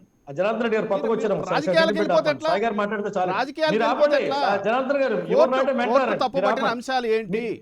అంతే. నేను నేనేం చెప్పేది ఏంటంటే, సమస్యని పరిష్కరించే విధానంలో ఈ ప్రభుత్వం లోపభూయిష్టమైనటువంటి పద్ధతి పోయింది. ఈ ప్రక్రియలోనే వివాదాస్పదమైంది. దీనికి తోడు గత ప్రభుత్వం చేసినటువంటి తప్పు కూడా ఈ రోజున వాళ్ళు చేసినటువంటి యొక్క మార్పుని వీళ్ళు స్వీకరించకుండా దాని మీద జరిగినటువంటి అన్ని దాడుల్లో క్రమంలోనే ఆ దాడి కూడా కలుపుకొని ఆ యొక్క రాజకీయ వ్యవస్థ కూడా దీనికి తోడయ్యింది. ఫలితంగా సామాన్యుడు ఎవడైతే ఉన్నాడో ఆశ పెట్టుకున్నవాడు వాడికి దక్కకుండా పోయింది. ఆనాడు డబ్బు కట్టినోడికి దక్కలేదు, ఈనాడు ఆశ పెట్టుకున్నోడికి దక్కలేదు. ఈ విధానంలో అర్హుల జాబితా నియంత్రించేటువంటి పద్ధతి ఏదైతే ఉందో దాంట్లో ప్రభుత్వం ఖచ్చితంగా పారదర్శకంగా వ్యవహరించలేదని కోర్టు అభిప్రాయపడింది. అవసరం లేదు. బాజీ గారు తప్పు చెప్తున్నారు మీరు. రైట్. అర్హుల గురించి దాంట్లో ఎక్కడా లేదు. బీపీఎల్ లో ఉన్న ప్రతి ఒక్కరూ అర్హులే, ఈ రోజు కాకపోయినా రేపైనా. దాన్ని ఎక్కడ తప్పట్లేదు. ఒకటి పెట్టారు కదా, ఆ పాయింట్ అడుగుతున్నట్టున్నారు. మహిళలు కాదు, పురుషులకు కూడా, హిజ్రాలకు కూడా అన్నటువంటి పాయింట్ పురుషులకు ఉంది, ట్రాన్స్జెండర్లకు ఉంది, ట్రాన్స్జెండర్లకు కూడా అలాట్మెంట్ ఉంది. గుంటూరు జిల్లాలో చూడండి ఎంతమంది ఉన్నారో. నిన్న లిస్టు తీస్తే 1000 చిల్లర వచ్చారు ట్రాన్స్జెండర్స్, ఒంటరి పురుషులు వచ్చారు. బీపీఎల్ అనేది తెల్ల కార్డు ఉన్న ప్రతి ఒక్కరికి ఇల్లు లేకుంటే ఇల్లు ఇవ్వడం అనేది ప్రధాన లక్ష్యం. దాన్ని ఎక్కడా కోర్టు తప్పు పట్టలేదు. కోర్టు తప్పు పట్టిన విషయాలు వేరే, అవి చెప్పకుండా రైట్ ఇప్పుడు రైట్ తప్పట్టు మీకు విషయాలు వేరే. జనార్దన్ రైట్ గారు, రైట్ డైవర్ట్ జనార్దన్ అవుతున్నాం. గారు, మళ్ళీ మీ దగ్గరకు వస్తాను. ఒక్క నిమిషం కృష్ణాంజనేయులు గారు, సెలక్షన్ లో ఎలాంటిది ఒక్క నిమిషం. తప్పట్లేదు కోర్టు. సాయి గారు రైట్ నమస్తే, రైట్. ప్యానల్ కృష్ణాంజనేయులు మెంబర్స్ గారు. అందరికి కూడా నమస్కారం. ఇక్కడ ఈ కేసుకు సంబంధించినటువంటి విషయంలో ఒకటి లీగల్ ఆస్పెక్ట్, రెండు సామాజిక అంశం, రెండు కీలకమైనటువంటి. కరెక్ట్. నేను అనుకోవటం అయితే జగన్మోహన్ రెడ్డి గారు ప్రభుత్వము 30,70,000 ఇల్లు ఇవ్వాలి, ఇళ్ల స్థలాలు ఇవ్వాలి అనేటువంటి నిర్ణయం చేయటం అనేటువంటిది ఒక చారిత్రాత్మకమైనటువంటి నిర్ణయం. దాంట్లో ఎటువంటి సందేహం లేదు. ఎందుకోసమనంటే రాజశేఖర రెడ్డి గారి టైంలో కూడా ఇళ్ల స్థలాలు కానివ్వండి, లేకపోతే పెన్షన్లు కానివ్వండి, సంక్షేమ పథకాల విషయంలో అంతకు ముందున్నటువంటి పద్ధతిని కన్నా కూడా రాజశేఖర రెడ్డి గారు వచ్చిన తర్వాత ఒక శాచురేషన్ కాన్సెప్ట్ అనేటువంటి తీసుకొచ్చారు. అసలు అర్హులు ఎంతమంది ఉన్నారో అందరికి ఇచ్చేయాలి ఒకసారి. ఇక మళ్ళీ ఇది కొనసాగుతూ ఉండకూడదు, ఒకసారి ఆ పథకం అమలు చేస్తే అందరికి ఇవ్వాలి అనేటువంటిది ఆయన తీసుకొచ్చినటువంటి విధానం. అదే తరహాలో జగన్మోహన్ రెడ్డి గారు కూడా మేము 30,70,000 ఇళ్ళు ఇస్తామనేటువంటి ప్రకటన చేశారు. దానికి అనుగుణంగా దాని గ్రౌండింగ్ కూడా 1 year లో చేయటానికి ప్రయత్నం చేశారు. ఇప్పుడు దాదాపుగా గ్రౌండింగ్ అయిపోయి ఇళ్ళ నిర్మాణం దశలో ఉంది. ఇది కూడా ఒక చారిత్రాత్మకమైనటువంటి అంశమేనండి. వాళ్ళు ఏదైతే చెప్పారో ఆ చెప్పిన దానికి అనుగుణంగా ఒక ప్రభుత్వము దాన్ని గ్రౌండింగ్ చేయటం అనేటువంటిది కూడా ఒక మంచి నిర్ణయం. దాన్ని కూడా మనము ఖచ్చితంగా అభినందించాల్సిందే. ఈ విషయంలో మిగతా రాజకీయ పార్టీలు ఈ ఇళ్ల స్థలాలకు సంబంధించినటువంటి విషయాల్లో వీటిని చిన్న చిన్న లోపాలు ఉండొచ్చు, లేదా ప్రభుత్వం అమలు చేసే దాంట్లో కొంత అవినీతి ఉండొచ్చు, లేకపోతే ఇబ్బంది ఉండొచ్చు, లేకపోతే కొన్ని రకాలు ఉండొచ్చు, లోపాలు, కరప్షన్ ఇవన్నీ ఉన్నప్పటికీ కూడా మొత్తం ఇళ్ల స్థలాలకు సంబంధించినటువంటి అంశాన్ని తప్పు పెట్టేటువంటి విధంగా కూడా రాజకీయ పార్టీలు ఏవి కూడా మాట్లాడటం సరైనటువంటిది కాదు అని నేను అనుకుంటున్నాను. అలా మాట్లాడితే వాళ్ళకు కూడా నష్టమే. బహుశా వాళ్ళు కూడా తెలుసుకుంటారని నేను అనుకుంటున్నాను. ఏ రాజకీయ పార్టీ అయినా సరే మొత్తం స్కీమును తప్పు పట్టకూడదు. స్కీములో ఉన్న లోపాలను తప్పు పట్టచ్చు. స్కీమ్ ద్వారాగా ఎవరైతే లబ్ధిదారులు ఉన్నారో వాళ్ళకి మేలైనటువంటి ఇంకా మంచి ఇళ్ళు రావడానికి కావాల్సినటువంటి ప్రపోజల్స్, ఆ విధమైనటువంటి ప్రభుత్వానికి ప్రతిపాదనలు చేయడానికి కూడా మనం ఎట్టి పరిస్థితిలో దాన్ని తప్పు పట్టలేము. అట్లా రాజకీయ పార్టీలు అనొచ్చు, కానీ మొత్తం స్కీములు తప్పు పట్టకూడదు. ఇక్కడ ఒక అంశం ఏమిటి అని అంటే, ఇప్పుడు లీగల్ ఆస్పెక్ట్ లోకి వద్దామండి. లీగల్ గా ఏమిటి అని అంటే, అసలు ఎందుకు కోర్టు ఈ అంశాన్ని తప్పుబట్టింది, కోర్టు ద్వారాగా ఎందుకు ఈ హడ్డీలు అనేటువంటిది ఈ ప్రభుత్వానికి వచ్చింది అనేటువంటి అంశం మీద చూస్తే, ప్రభుత్వానికి ఇళ్ల స్థలాలు ఇచ్చేటువంటి విషయంలో చిత్తశుద్ధి ఉంది. అందరికీ ఒక ఇల్లు, మీరు అన్నారు ఇందాక, ఒక గుడిసెలో ఉండి, ఆ చిన్న గుడిసెలో ఉండి ఆ కార్యాన్ని వర్షాన్ని కారటం, ఎండకి ఎండేటువంటి పరిస్థితుల నుంచి ఒక సెంటు స్థలం, దాంట్లో ఒక ఇల్లు, చిన్న ఇల్లు ఒకటి వచ్చింది అంటే వాళ్ళకి మేలే. ఆ గుడిసెను పోల్చుకున్నప్పుడు ఖచ్చితంగా మేలే.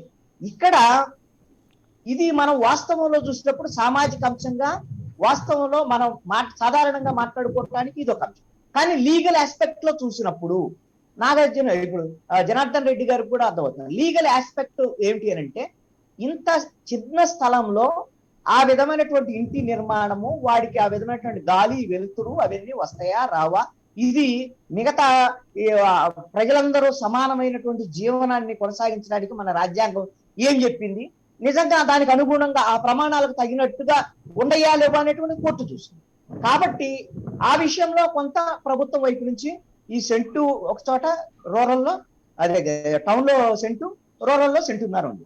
ఇదే విధానం మీరు గమనిస్తే సాయి గారు, అసలు ఇళ్ల స్థలాలు ఇవ్వటం అనేటువంటిది మొదలైనటువంటి సందర్భంలో మొదట ప్రభుత్వాలు ఇచ్చినప్పుడు ఒక 5 సెంట్లు స్థలం ఇచ్చేటువంటి సందర్భాల్లో రూరల్లో నుంచి మొదలైన తర్వాత భూమి తగ్గిపోయేటువంటి క్రమంలో 3 సెంట్లకు వచ్చింది, ఆ తర్వాత 2 సెంట్లకు వచ్చింది.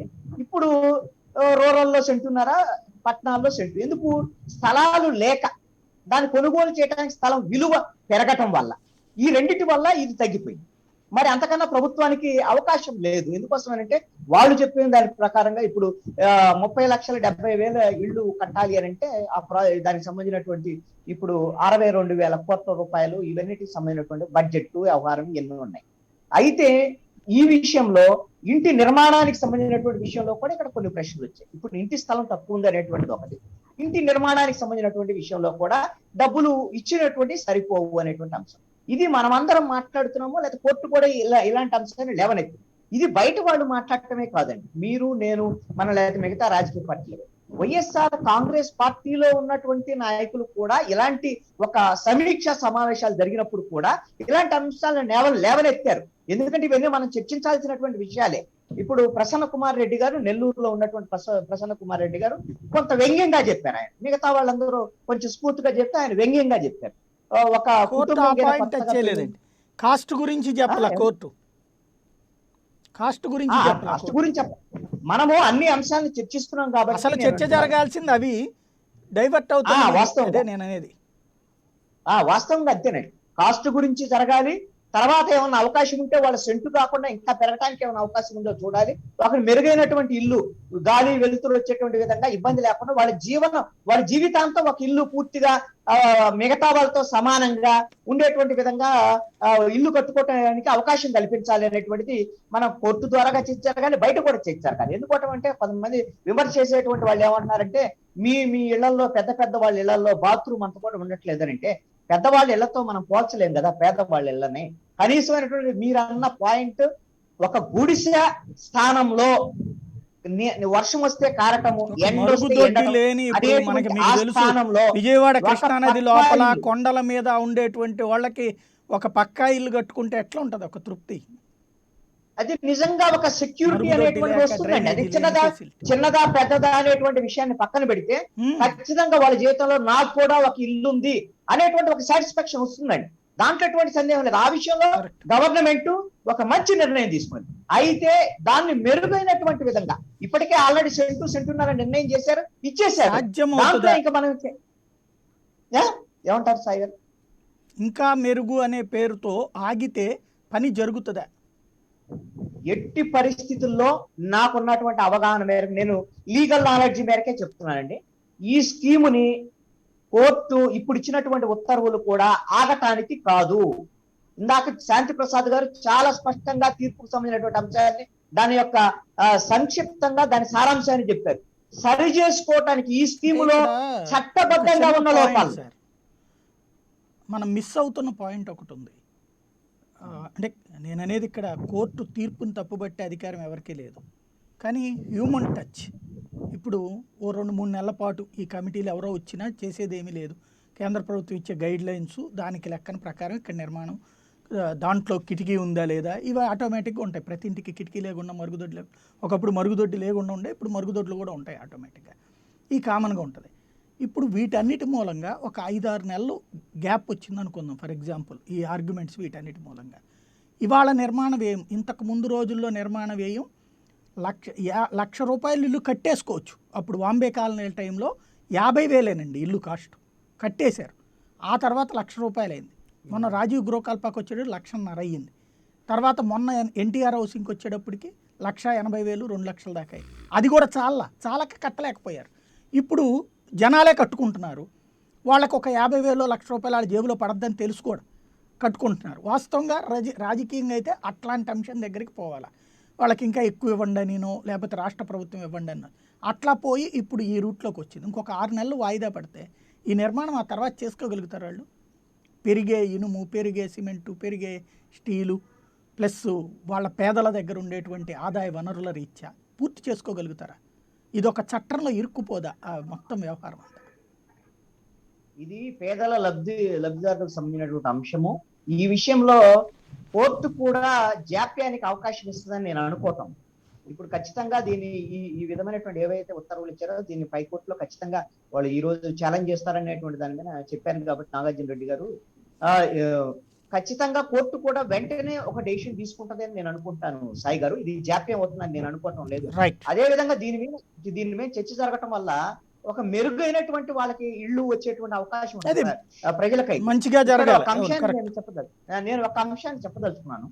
ప్రభుత్వము నిర్ణయం అనేది చాలా మంచి నిర్ణయం, చారిత్రాత్మకమైన నిర్ణయం, చిత్తశుద్ధితో ఉన్నటువంటి నిర్ణయమే. కానీ అమలులో జరిగినటువంటి లోపాన్ని కూడా ప్రభుత్వము ఒకసారి గుర్తించాలి. లోపంలో ఏం జరిగింది అంటే, నిజంగా సెంటున్నర అన్నారు, ఎందుకంటే బడ్జెట్ గురించి అన్నారు. కానీ వాస్తవంలో చూస్తే ఇందాక బాజీ గారు అన్నటువంటి మాట అక్షర సత్యం అండి. ఎందుకు నేను ఈ మాట చెప్తున్నా ఒక 10 లక్షల రూపాయల నుంచి 15 లక్షల రూపాయలు ఉన్నటువంటి ఒక ఎకరం భూమిని ఇక్కడ కొనుగోలు చేసినటువంటి దాన్ని 30 నుంచి 35 లక్షలు 40 లక్షలు పెట్టి కొనుగోలు చేసి అతి పెద్ద కదా ఇప్పుడు 3 రెట్లు ఇవ్వాలి అనేది 10 లక్షల రూపాయల దానికి 30 లక్షలు ఇవ్వాలన్నది కేంద్ర ప్రభుత్వ నిబంధన కదా. 2019లో 14లో గవర్నమెంట్ దిగిపోతా కాంగ్రెస్ పార్టీ చేసిన చట్టం కదా, 1కి 3 రెట్లు ఇవ్వాలన్నది. సాయి గారు ఆ చట్టానికి అనుగుణంగానే నేను చెప్పింది ఏంటంటే రైతుకి ఇచ్చింది, కొనుగోలు చేసినటువంటి రైతుకి ఇచ్చింది 10 లక్షలు అయితే అక్కడ వాస్తవంగా అక్కడ ప్రభుత్వం చెల్లించింది 30 లక్షలు. సాయి గారు అలాంటి బొచ్చిరెన్ని కేసులు ఉన్నాయి. 10 లక్షల రూపాయలు రైతుకు చెల్లించి 30 లక్షల రూపాయలు తీసుకొని మిగతా డబ్బుల్ని వైఎస్ఆర్ కాంగ్రెస్ పార్టీకి సంబంధించినటువంటి ఎమ్మెల్యేలు మిగతా సంబంధించినటువంటి వాళ్ళు పంచుకున్నటువంటి విషయం ఉంది. అది ప్రభుత్వం కూడా ఆలోచించుకొని అలాంటి ఎక్కడ జరిగిందో దాని మీద ఒక దర్యాప్తు జరిపి పేదలకి అన్యాయం జరిగింది దీంట్లో. ఒకవేళ అక్కడ అదే సెంటు స్థలంలో 2 సెంట్లు స్థలం ఇవ్వచ్చు. అదే విధంగా అడావుడి వల్ల కొన్ని చోట్ల ఏదైతే నివాస యోగ్యం కానటువంటి చోట్ల, ముంపు గురయ్యేటువంటి చోట్ల కూడా కొన్ని చోట్ల ఆధారాబాధారాగా లేకపోతే తక్కువ రేటు కొన్నటువంటి పరిస్థితి, అలాంటి విషయాల్లో పేదలకు చాలా నష్టం జరిగింది. ఈ ఒక చారిత్రాత్మకమైనటువంటి స్కీమ్ ఇది. 30 లక్షల మందికి లబ్ధి జరుగుతుంది. ఇలాంటి స్కీమ్ లో ఉన్నటువంటి తప్పుల్ని సరిదిద్దుకోవటానికి ప్రభుత్వం చర్యలు తీసుకోవాలి.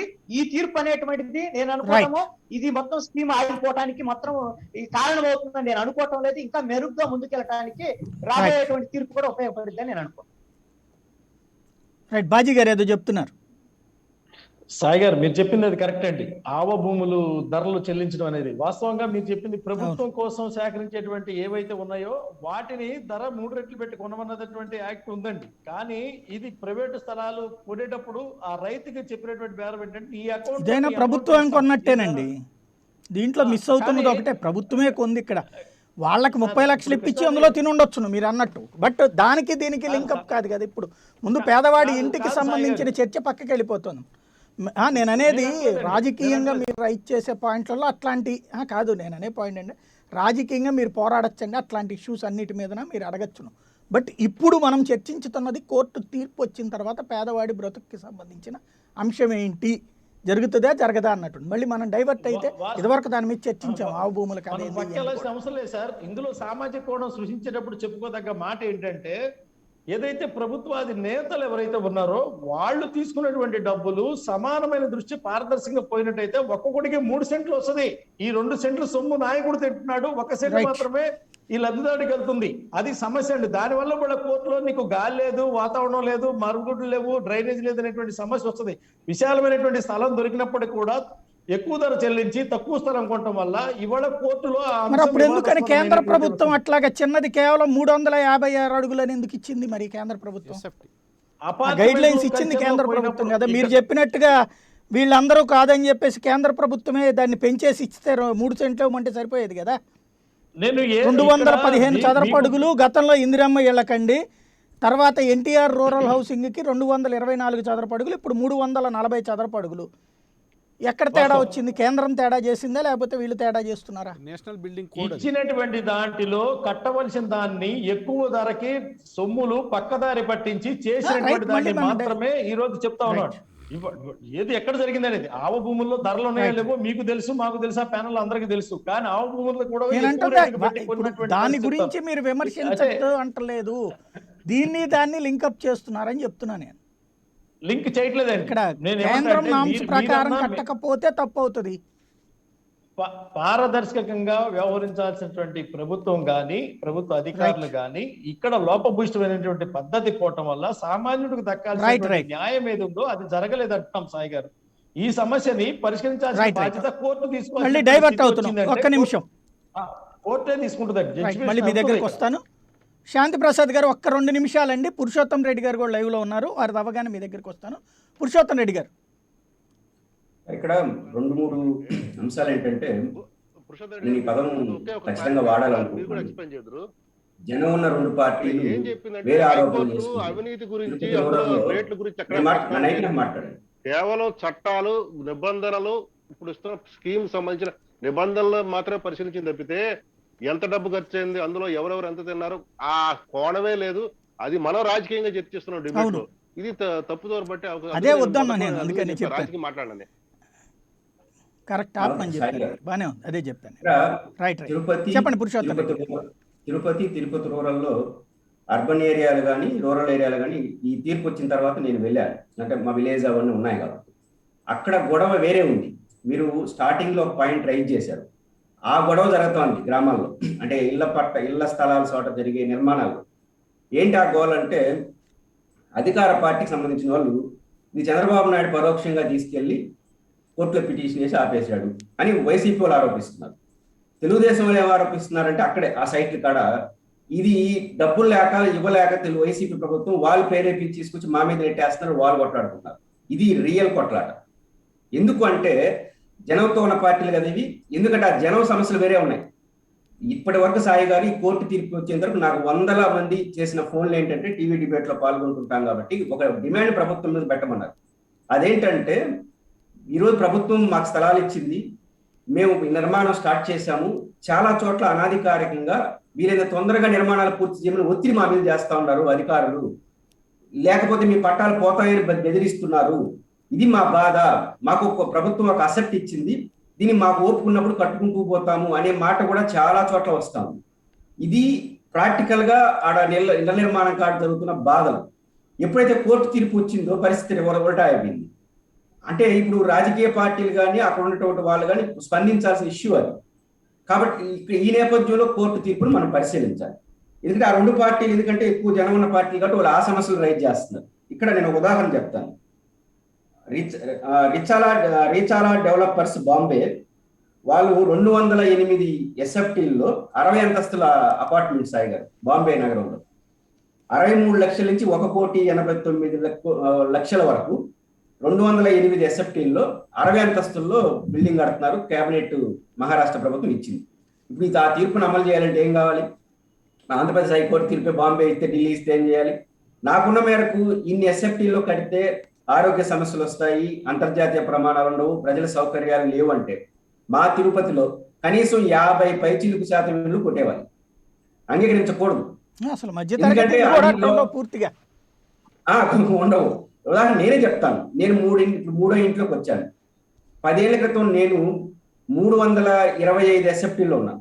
1,650 రూపాయలు రెంట్ అవ్వదు తిరుపతి నగరంలోనే. ఇప్పుడు 1,650 ఎస్ఎఫ్టీలో ట్రిపుల్ బెడ్రూమ్ లో ఉన్నాను.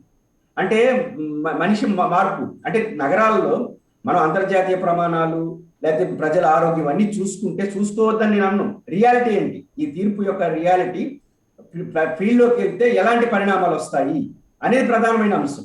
కాబట్టి ఈరోజు 432 ఎస్ఎఫ్టీల రూపంలో టౌన్ లో ఇస్తున్నారు, 600 చిల్లర ఎస్ఎఫ్టీల రూపంలో పల్లెల్లో ఇస్తున్నప్పుడు ఇది కరెక్ట్, ఇదే న్యాయం అని నేను అన్నాను. కానీ ఈ రోజున్న పరిస్థితి దీన్ని ఇవ్వడానికి ప్రభుత్వానికి ఆ సోపల పడింది. తిరుపతిలో ఉన్న వాళ్ళకి 10-12 కిలోమీటర్ల దూరంలో కాలనీలు ఇచ్చారు. ఒకసారి 3 సెంట్లు 4 సెంట్లు ఇవ్వాలంటే ఇవ్వడం ఒక సమస్య అయితే ఇంకా పోయి నెల్లూరు వేయాలి, చిత్తూరు జిల్లా వాళ్ళకి. అట్లాంటి పరిస్థితులు వస్తాయి. కాబట్టి ఇవన్నీ దృష్టిలో పెట్టుకొని శాశ్వత పరిష్కారం ప్రభుత్వం అడిగిన 30 లక్షల మందికి ఇవ్వడం అనే దాంట్లో ఈ నామ్స్ పెట్టుకున్నారు. ఇక్కడ రియల్ గా వస్తున్న సమస్య ఏంటంటే కోర్టు తీర్పుని ఇమీడియట్ గా అమలు చేస్తే ఆంధ్రప్రదేశ్ ప్రభుత్వం ఏమవుతుంది సాయి గారు? ఈ రోజు జనార్దన్ రెడ్డి గారు చెప్పినట్టు పని ప్రారంభమైంది. అప్పో సొప్పో తీసుకున్నారు, కొంత ప్రభుత్వం ఇచ్చే డబ్బులతో కట్టి బేస్ మట్టం వేశారు, కొన్ని చోట్ల సగమైంది. మీరేమంటారంటే 3 నెలలు అయిపోతే కడతారా కట్టరు. నా పాయింట్ ఏంటంటే లబ్ధిదారు లబోదిగా కొట్టుకుంటామని ఏంటంటే ఈ 3 నెలల్లో 4 నెలలు ఆపేస్తే దాన్ని నీళ్లు పట్టాలా, 6 నెలలు ఆ బేస్ మట్టానికి నీళ్లు పట్టాలా, అక్కడున్న ఇసుకో సిమెంటో చిన్న పెట్టుకుంటారు, అవి కాపాడుకోవాలా. ఇది 6 నెలలు వాడు దాని చుట్టూ పని మనిషి పెట్టి తిప్పుకుంటారు, వాడు పని ఆపేసి. ఈరోజు పని ఆపేసి తిరగాలి కదా. ఇక్కడ ఆగిపోతే ఈ నిర్మాణం ఇప్పటికి ఆగిపోతే వాళ్ళు ఈ 30 లక్షల్లో కనీసం 15 లక్షల మంది వర్క్ స్టార్ట్ చేసేస్తారు. 50%. ఈ 50% వర్క్ స్టార్ట్ చేసిన దాన్ని కాపాడుకోవడం వాడి జీవితం సరిపోతుంది. ఎందుకంటే అక్కడ సిమెంట్ ఉంది, కొంతపాటి ఇసుక ఉంది, అవి ఇప్పుడు బంగారు అయిపోయినాయి. ఇసుక దొరకడం సమస్యగా మారుతా ఉంది. కాబట్టి ఇసుక ఉంది, ఇనుము కొద్దిగా ఉంది, సిమెంట్ ఉంది, అక్కడ చిన్న రాళ్ళు పెట్టుకున్నారు. ఇవన్నీ ఎట్లా చేసుకోవాలి 6 నెలలు 3 నెలలు పడితే? కాబట్టి కోర్టు తీర్పు చాలా ప్రాక్టికల్ సార్. తర్వాత ఎత్తుకుపోతారు జనాలు పక్కన వాళ్ళు. అదే కోపంతో ఉన్నారు. ఖచ్చితంగా ఆంధ్రప్రదేశ్ ప్రభుత్వాన్ని డిమాండ్ కూడా చేస్తున్నారు. బహుశా కొన్ని రోజుల మధ్య ర్యాలీలు కూడా చేస్తారు. ఎమ్మడే పైకోర్టుకి వెళ్ళి స్టే తీసుకురండి. కాబట్టి ఈ తీర్పు వాస్తవానికి విరుద్ధంగా ఉంది. అయితే ఇంకోటి ఉంది, 5 సంవత్సరాల తర్వాత అమ్మచ్చా అమ్మకూడదు, దీంట్లో 2 వాదనలు ఉన్నాయి. ఒకటి ఏంటంటే ప్రభుత్వం చెప్పే వాదన వాళ్ళకి బ్యాంకులో ఉన్నాడు, నేను అదే ఉన్నాను, రాజకీయంగా ఉండొచ్చు. ఇప్పుడు ఉదాహరణ మా తిరుపతి రూరల్లో 6 లక్షలు 8 లక్షల రూపాయలు ఇల్లు చేసి భూమి ఇచ్చారు. ఒకటి 5 లక్షలు 5 సంవత్సరాలు అమ్మే హక్కు ఇస్తే ఒక ఎన్నికల హామీగా ఉంటుంది కదా, కొంత ప్రజలు కూడా కొంచెం ఆకర్షించాలనే ఉద్దేశంగా రాజకీయంగా వాళ్ళకి ఉండొచ్చు, నేను కాదన్నా. ఇక్కడ 2 వాదనలు ఉన్నాయి. తిరుపతిలో మీకు తెలుసు జర్నలిస్ట్ పనిచేశారు. తిరుపతిలో సగం నగరం కమ్యూనిస్ట్ పార్టీలు భూ ఆక్రమణ చేసుకుని ఇచ్చినాయి. వాళ్ళు ఖచ్చితంగా 5 ఏళ్ళ తర్వాత అక్కడ ఉండరు, వాళ్ళు దాన్ని అమ్మేస్తారు, 7వ దగ్గర పోతారు. అమ్మేదానికి హక్కు కూడా లేదు. ఆ భూములు చాలా వాటి తిరుపతిలో రిజిస్ట్రేషన్ కూడా జరగదు. మళ్ళీ వాళ్ళు ప్రభుత్వం భూములు ఇచ్చడం మళ్ళీ ఆ దరఖాస్తులు పెట్టుకుంటూ ఉంటారు. నిత్య సమస్యగా ఆక్రమించుకుంటారు, మళ్ళీ పట్టా కావాలంటారు, మళ్ళీ పట్టాలు కావాలని డిమాండ్ చేస్తారు. ప్రతిసారి 10,000 పట్టాలు ఇస్తా ఉంటారు. ఇప్పుడు అయితే కుదరదు కదా, ఎవరికంటే ఎవరనేది తెలియదు. ఇప్పుడు ఆధార్ కార్డు ఉంది కాబట్టి ఇప్పుడు నేను కోర్టు అబ్జర్వేషన్ కూడా అదే. ఇక ఆ తర్వాత వాళ్ళు ఇల్లు లేని వాళ్ళు అవుతారు. ఆ లెక్కనైతే మధ్య తరగతి అమ్ముకుంటే ఇల్లు లేని వాళ్ళే అవుతారు కదా. అది ఒకటి ఉంది. ఇక్కడ ఇంకోటి అంత నా యాంగిల్ చెప్తాను. ఇప్పుడు నేను 300 చిల్లర ఎస్ఎఫ్టీలో పనిచేశాను, ఉన్నాను. ఇప్పుడు 1650 నాకు ఆర్థిక స్థితిగతులు మారింది. దాన్ని అమ్ముకునే అవకాశం ఇస్తే దాన్ని అమ్ముకొని ఇంకో 5 లక్షలు ఖర్చు పెట్టి కొత్త ఇల్లు కట్టుకోవచ్చు కదా. దీని మొత్తం స్టడీ చేయాలి. అయితే కోర్టు ఇళ్ల నిర్మాణం ఆపాల్సిన అవసరం లేదు. ఇంకా 5 ఏళ్ళు కదా, ఒక తీర్పు ఇవ్వండి, దీని అమ్మే హక్కు మీకు ఇవ్వలేదు, దానికి ఇళ్ల నిర్మాణ ప్రక్రియకి ఆటంకం ఏడొస్తుంది. కాబట్టి దాన్ని ఇంప్లిమెంట్ చేయాలంటే ఇళ్ల నిర్మాణ ప్రక్రియను ఆపేయాల్సిన అవసరం లేదు. వేరే తీర్పు ఇవ్వచ్చు కదా, అమ్మడానికి మీకు రైట్ లేదు, అది 5 ఏళ్ళు ఉంది కదా. కాబట్టి ఈరోజు దీని ఇళ్ల నిర్మాణం ఆపండి అని ఆదేశించకుండా కానీ కోర్టు చాలా విషయాలు జోక్యం చేసుకుంటే చాలా బాగుండేది. కాబట్టి ఖచ్చితంగా ఇళ్ల నిర్మాణ ప్రక్రియను కొనసాగించాల్సిందే. కోర్టు ఇస్తే మిగతా విషయాలు ఇంకా ఏదన్నా ఉంటే చేయాలి. రెండోది, ఇప్పుడున్న సెంటు భూమి, ఇప్పుడున్న 1.5 సెంటు భూమి పైన ఇవ్వాలనే తీర్పు ఆశించడం ఇప్పుడున్న పరిస్థితుల్లో ప్రాక్టికల్ గా సాధ్యం కాదు. ఎందుకంటే మనకున్న అందుబాటులో భూమి రీత్యా కావచ్చు, ఇతరుల రీత్యా కావచ్చు. కాబట్టి ఆ చుట్టూ రాజకీయ పార్టీలు ఆలోచించేది కానీ ప్రభుత్వం సీరియస్ గా ఆలోచించి పైకోర్టుకి వెళ్ళి రియాలిటీని కోర్టుకి చెప్పి ఖచ్చితంగా ఇళ్ల నిర్మాణ ప్రక్రియను మాత్రం ఆపడానికి ఎటువంటి పరిస్థితులు అవకాశం లేదు. మిగిలిన విషయాలని ఆదేశాలు కోర్టు ఆర్గ్యుమెంట్లు ఇచ్చుకోవచ్చు. వాళ్ళకి ఎటువంటి అనుమానం ఈ ఇల్లు మీదే అని అనుమానం లేకుండా కోర్టులో జరుగుతుందంటే మాత్రం చాలా భయపడతారు. రాజకీయ పార్టీలు కృష్ణాంజలి గారు చెప్పినట్టు తెలుగుదేశం పార్టీ కూడా మొదటిసారి జాగ్రత్త తీసుకుంది. మామూలు తీర్పుల్లాగా వ్యతిరేకం కూడా జగన్మోహన్ రెడ్డి మేడం చుట్టకుండా చాలా తెలివిగా ఇది జగన్మోహన్ ప్రభుత్వమే చేసిందని. సరే, మిగతా పార్టీలకి ఆ జనంతో సంబంధం లేని పార్టీలు చాలా మాట్లాడుతుంటే వాళ్ళ గురించి కాదు, కానీ ఈరోజు జనం యొక్క సమస్య చాలా సీరియస్ గా ఉంది, చాలా ఆందోళనలో ఉన్నారు. ఖచ్చితంగా కోర్టు ఈ విషయంలో ప్రభుత్వం రియాలిటీని కోర్టు ముందు తీసుకుపెట్టి ఇళ్ల నిర్మాణ ప్రక్రియ మాత్రం ఆపే కార్యక్రమాన్ని చేస్తే మాత్రం తీవ్రమైన వ్యతిరేకత జనం నుంచి వస్తుంది. అనవసరమైన కొత్త సమస్యలు వస్తాయి, వాళ్ళు ఇబ్బందులు కూడా పడతారు. నేను చెప్పిన మెటీరియల్ సమస్య చాలా సీరియస్ గా ఉంది ప్రజల నుంచి. దాని కూడా కోర్టులు. శాంతి ప్రసాద్ గారు చెప్పండి. పురుషోత్తం రెడ్డి గారు వినియోగదారులు బెనిఫిషియరీస్ యాంగిల్లో చెప్పారు. మన భాషా గారేమో అందులో జరుగుతున్న అవినీతి అనే యాంగిల్ నుంచి చెప్పుకుంటూ వచ్చారు. అయితే ఈ రెండింటిని సమితులను చేస్తూ మా సోదరుడు జనార్దన్ రెడ్డి ఒక మాట అన్నారు, 2 ఆప్షన్లు. మీరు మాట్లాడే ముందు ఒక చిన్న పాయింట్ నేను రైట్ చేస్తాను సార్. నాకు ఒక చిన్న సందేహం మీరే తీర్చగలిగినటువంటిది. మొన్న రఘురామకృష్ణరాజు విషయం వచ్చినప్పుడు జగన్ బెయిల్ రద్దు విషయంలో మీరు ఒక పాయింట్ రైట్ చేశారు.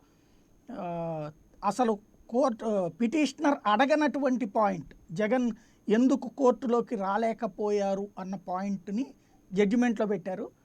ఏదైతే పిటిషనర్ అడుగుతారో ఆ అభ్యర్థన బేసిస్ మీద వెళ్ళాలి అన్నటువంటి కాన్సెప్ట్ని చెప్పారు.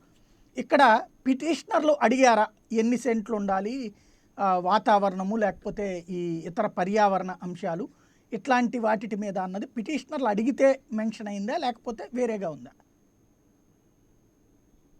Very good and valid question. ఇక్కడ పిటిషనర్లు అడిగితే కాదు, ప్రభుత్వ నిబంధనలు ఏర్పాటు చేసింది ప్రజల కోసం. ప్రభుత్వ నిబంధనలు ఏర్పాటు చేసి ప్రభుత్వం దాన్ని ఉల్లంఘిస్తానంటే, కంటి చేను వేస్తానంటే ఎవడు కాపలాదే కాయాలా? మీ ప్రశ్నకు ఎవరు చెప్పారు అది ఉల్లంఘించారని? ఉల్లంఘించారు. మీరు ఒకసారి ఆ తీర్పులను చూస్తే అర్థమవుతుంది మీకు. పోను చెప్తాను ఏంటనేది, ఎట్లా కూడా ఉల్లంఘన జరిగిందని కూడా నేను సోదాహరణ వివరించాను. ఆయన ఆషామాషి తీర్పు అయితే ఇవ్వలేదు. అందుకనే నేను చెప్తున్నా, అసైన్ ల్యాండ్ కి సంబంధించి ఇళ్ళు పట్టాలు వీటికి సంబంధించి ఇళ్ళకు సంబంధించి ఇది ఒక ల్యాండ్ మార్క్ జడ్జిమెంట్ ఎందుకు చెప్తున్నానంటే అదే కారణం. నాకు రాజకీయాలతో నేను మాట్లాడదలుచుకోలేదు ఇవాళ. రాజకీయ చివరిలో చేయాలనుకుంటే 2-3 కామెంట్స్ చేస్తాను. ఇకపోతే 3వ ఆప్షన్ ఏంటంటే, ప్రభుత్వం ఇచ్చింది వినియోగదారుడే మొత్తం తీసుకుని తనే కట్టుకోవాలి. ఆప్షన్ అది. ఈ ఇసుక సిమెంట్ ఇది మటుకు ప్రభుత్వం ప్రొవైడ్ చేస్తుంది. మొత్తం అతనే కట్టుకోవాలి. ఆ 3 ఆప్షన్ గురించి చెప్పట్లా. ఇప్పుడు ప్రభుత్వం ఒత్తిడి చేస్తూ కూడా 3 ఆప్షనే. ఇందాక పురుషోత్తం రెడ్డి గారు చెప్తుంది కూడా అదే. మీకు గోదావరి జిల్లాలో ఒక ఆర్డీఓ గారు దీని మీద నిర్ణయం వచ్చింది, పేపర్ క్లిప్పింగ్. మీరు పలానా తారీఖు లోపు ఇల్లు కట్టుకోకపోతే మీ పట్టాలు పీకేస్తాం. ఆయన బెదిరిస్తున్నాడు. పురుషోత్తం రెడ్డి గారు చెప్పింది వ్యాలిడ్ పాయింట్. అయితే ఇప్పుడు ఈ తీర్పు నేపథ్యంలో వాళ్ళు కొంత ఆగుతారు. ఇకపోతే 2013 చట్టం ప్రకారం 3 రెట్లు ధర అన్నారు మీరు. ఆ 3 రెట్లు ధర పెంచితేనే 15 లక్షలు. ఆ 15 లక్షలు ఇంక 3 రెట్లు పెంచారు. అది కదా ఇప్పుడు చరిత్ర, అది కదా ఇప్పుడు భాషా గారు లేవనెత్తుంది. ఇకపోతే ఈ తీర్పు ప్రభుత్వానికి ప్రస్తుత పరిస్థితుల్లో ఒక రకంగా చెప్పాలంటే నెత్తిని పాలు పోసినట్టు. ఎందుకంటే ప్రభుత్వం దగ్గర డబ్బులు లేవు. రెండోది ఇక్కడ క్లారిటీ నేను ఎందుకు మళ్ళీ ప్రశ్నిస్తున్నా. మీరు ఒక పాయింట్ మొదట్లో ఉపకథలో చెప్పారు. ఒక వ్యక్తి నేను అసలు ఈ కేసులో సంతకాలు పెట్టలేదు, దేనికో సంతకాలు తీసుకుంటే అది దేనికో వాడారని చెప్తున్నాడు. అది ఎప్పుడు చెప్తున్నాడు? నేను కొంత తీవ్రమైన కామెంట్ చేసుకున్న మీడియా మీద, మీరు దయచేసి అంజదా భావించద్దు. ఈ సోషల్ మీడియాలో కానీ ఈ పచ్చ మీడియా కానీ అతి ఎక్కువైపోయింది. ఆ అతి చేయడం వల్ల ఒక వ్యక్తిని కార్నర్ చేసి, అందులో ఒక పిటిషనర్ కార్నర్ చేసి అతను జగన్మోహన్ రెడ్డితో వాటేసుకున్న ఫోటో చూపించి ఇది జగన్మోహన్ రెడ్డి వేయించాడు. ఇందాక మన పురుషోత్తం రెడ్డి గారు అదే పాయింట్లు లేవనెత్తారు ఇండైరెక్ట్ గా. అది చాలా అతి చేష్టలు. అవి చేయకూడదు. అవి కాదు, మీరు మనిషిని వెన్నుపోటు పడకూడదు. ఈ వెన్నుపోటు రాజకీయాలకు అలవాటు పడిన ఈ పార్టీ ఈ రకమైన ఈ వెన్నుపోటు పడడం, దాంతో ఆ కుర్రాడు ఏం చేశాడు? రీబ్యాక్ అయ్యాడు. ఇప్పుడు అదే అడ్వకేట్ ప్రూవ్ చేసుకుంటాడు. అది అతను తిప్పలు, అది వేరే విషయం. అందుకనే మా అడ్వకేట్లు మేము ఒక పద్ధతి పెట్టుకోవాలి. ఇక నుంచి ఎవరైనా మాకు వకాలత్ ఇచ్చినప్పుడు వీడియో తీసుకుని పెట్టుకోవాలి. మేము అతనే వచ్చి మాకు సంతకాలు పెట్టాడని, లేకపోతే మేము మనుగడ కష్టం. ఇప్పుడు 2 అడ్వకేట్లు పోతారు, కేసు చేసిన అడ్వకేట్ పోతారు, ఆ సంతకాన్ని అటెస్ట్ చేసిన అడ్వకేట్ పోతాడు. ఇవి తప్పుడు విధానాలు. ఈ పచ్చ మీడియా ఇటువంటి పనులు చేయకూడదు. ఒక వ్యక్తి, మీరు చెప్పిన 108 మందిలో ఒక వ్యక్తి, సరే దాని యొక్క పరిణామం ఎట్లా పోతున్నది, అతను పిటిషన్ వేసుకుంటే హైకోర్టులో అది వేరుగా తిరిగిపోతుంది. ఇకపోతే ఇక్కడ ఇది ఎందుకు చట్టవిరుద్ధం అని చెప్పారు అనే దానికి రాష్ట్ర ప్రభుత్వమే 2017లో ఒక నిబంధనలు పెట్టిందండి. ఆ నిబంధనలకు కూడా వ్యతిరేకంగా ఉంటే ఎట్లాగా? అది స్పష్టంగా చెప్పారు ఆయన. ఏంటో తెలుసది? In the present case, it is not known whether any environmental clearance was obtained as mandated under clause 4 of Rule 54 of Andhra Pradesh Building Rules 2017. 2017 అంటే విభజన తర్వాతే కదా. విభజన తర్వాతే మనం ఒక నార్మ్స్ పెట్టుకున్నాం కదా. ఆ పెట్టుకున్న నార్మ్స్ లో 54 క్లాస్ 4 కంపల్సరీ. మరి దాన్ని ఫాలో అయ్యారా లేదనేది ఇక్కడ అలా లేదు కదా. ఇప్పుడు వీళ్ళు ఇల్లు ఇద్దాం అనుకుంటున్నారా? ఆంధ్రప్రదేశ్ బిల్డింగ్ రూల్స్ అనేటువంటిది పేదల ఇళ్ల పథకానికి లేకపోతే సొంతగా ఇల్లు కట్టుకునే మధ్యతరగతికి వర్తిస్తుందా? వర్తించదు. Only for apartments. అందరికీ వర్తిస్తుందండి. అయితే 50 మీటర్ల లోపు 50 మీటర్ల పైన అనే దానికి నిబంధనలు ఇప్పుడైతే ప్రతి ఒక్కళ్ళు 100 గజాల లోపు ఇల్లు కట్టుకోకూడదు కదా. ఇక్కడ ఏం చెప్పారంటే వాళ్ళు ఇచ్చిన, ఇప్పుడు హైకోర్టు క్వశ్చన్ చేసింది ఏంటంటే మీరు ప్రభుత్వ పరంగా ఈ నిబంధనలు పెట్టారు, మరి ఈ నిబంధనలను ఉల్లంఘన జరుగుతున్నాయి, మీరు ఆ నిబంధనలను సవరించుకోండి. ఇప్పుడున్న స్కీమ్ ప్రకారం ఆ నిబంధనలను సవరించుకోండి. లేదా ఆ నిబంధనలు అలానే ఉండాలంటే ఇది ప్రస్తుతం ఉన్న స్కీమ్ ఆ నిబంధనకు అనుగుణంగా లేదు. ఇది మీరు తేల్చుకోండి, ఒక కమిటీని ఏర్పాటు చేసుకొని. సెట్ బ్యాక్ ఏరియా 50 మీటర్స్ లోపు అయితే 1.5 మీటర్స్ వదలాల. సాధ్యం అవుతుందా ఫ్రంట్ ఇప్పుడున్న పరిస్థితుల్లో?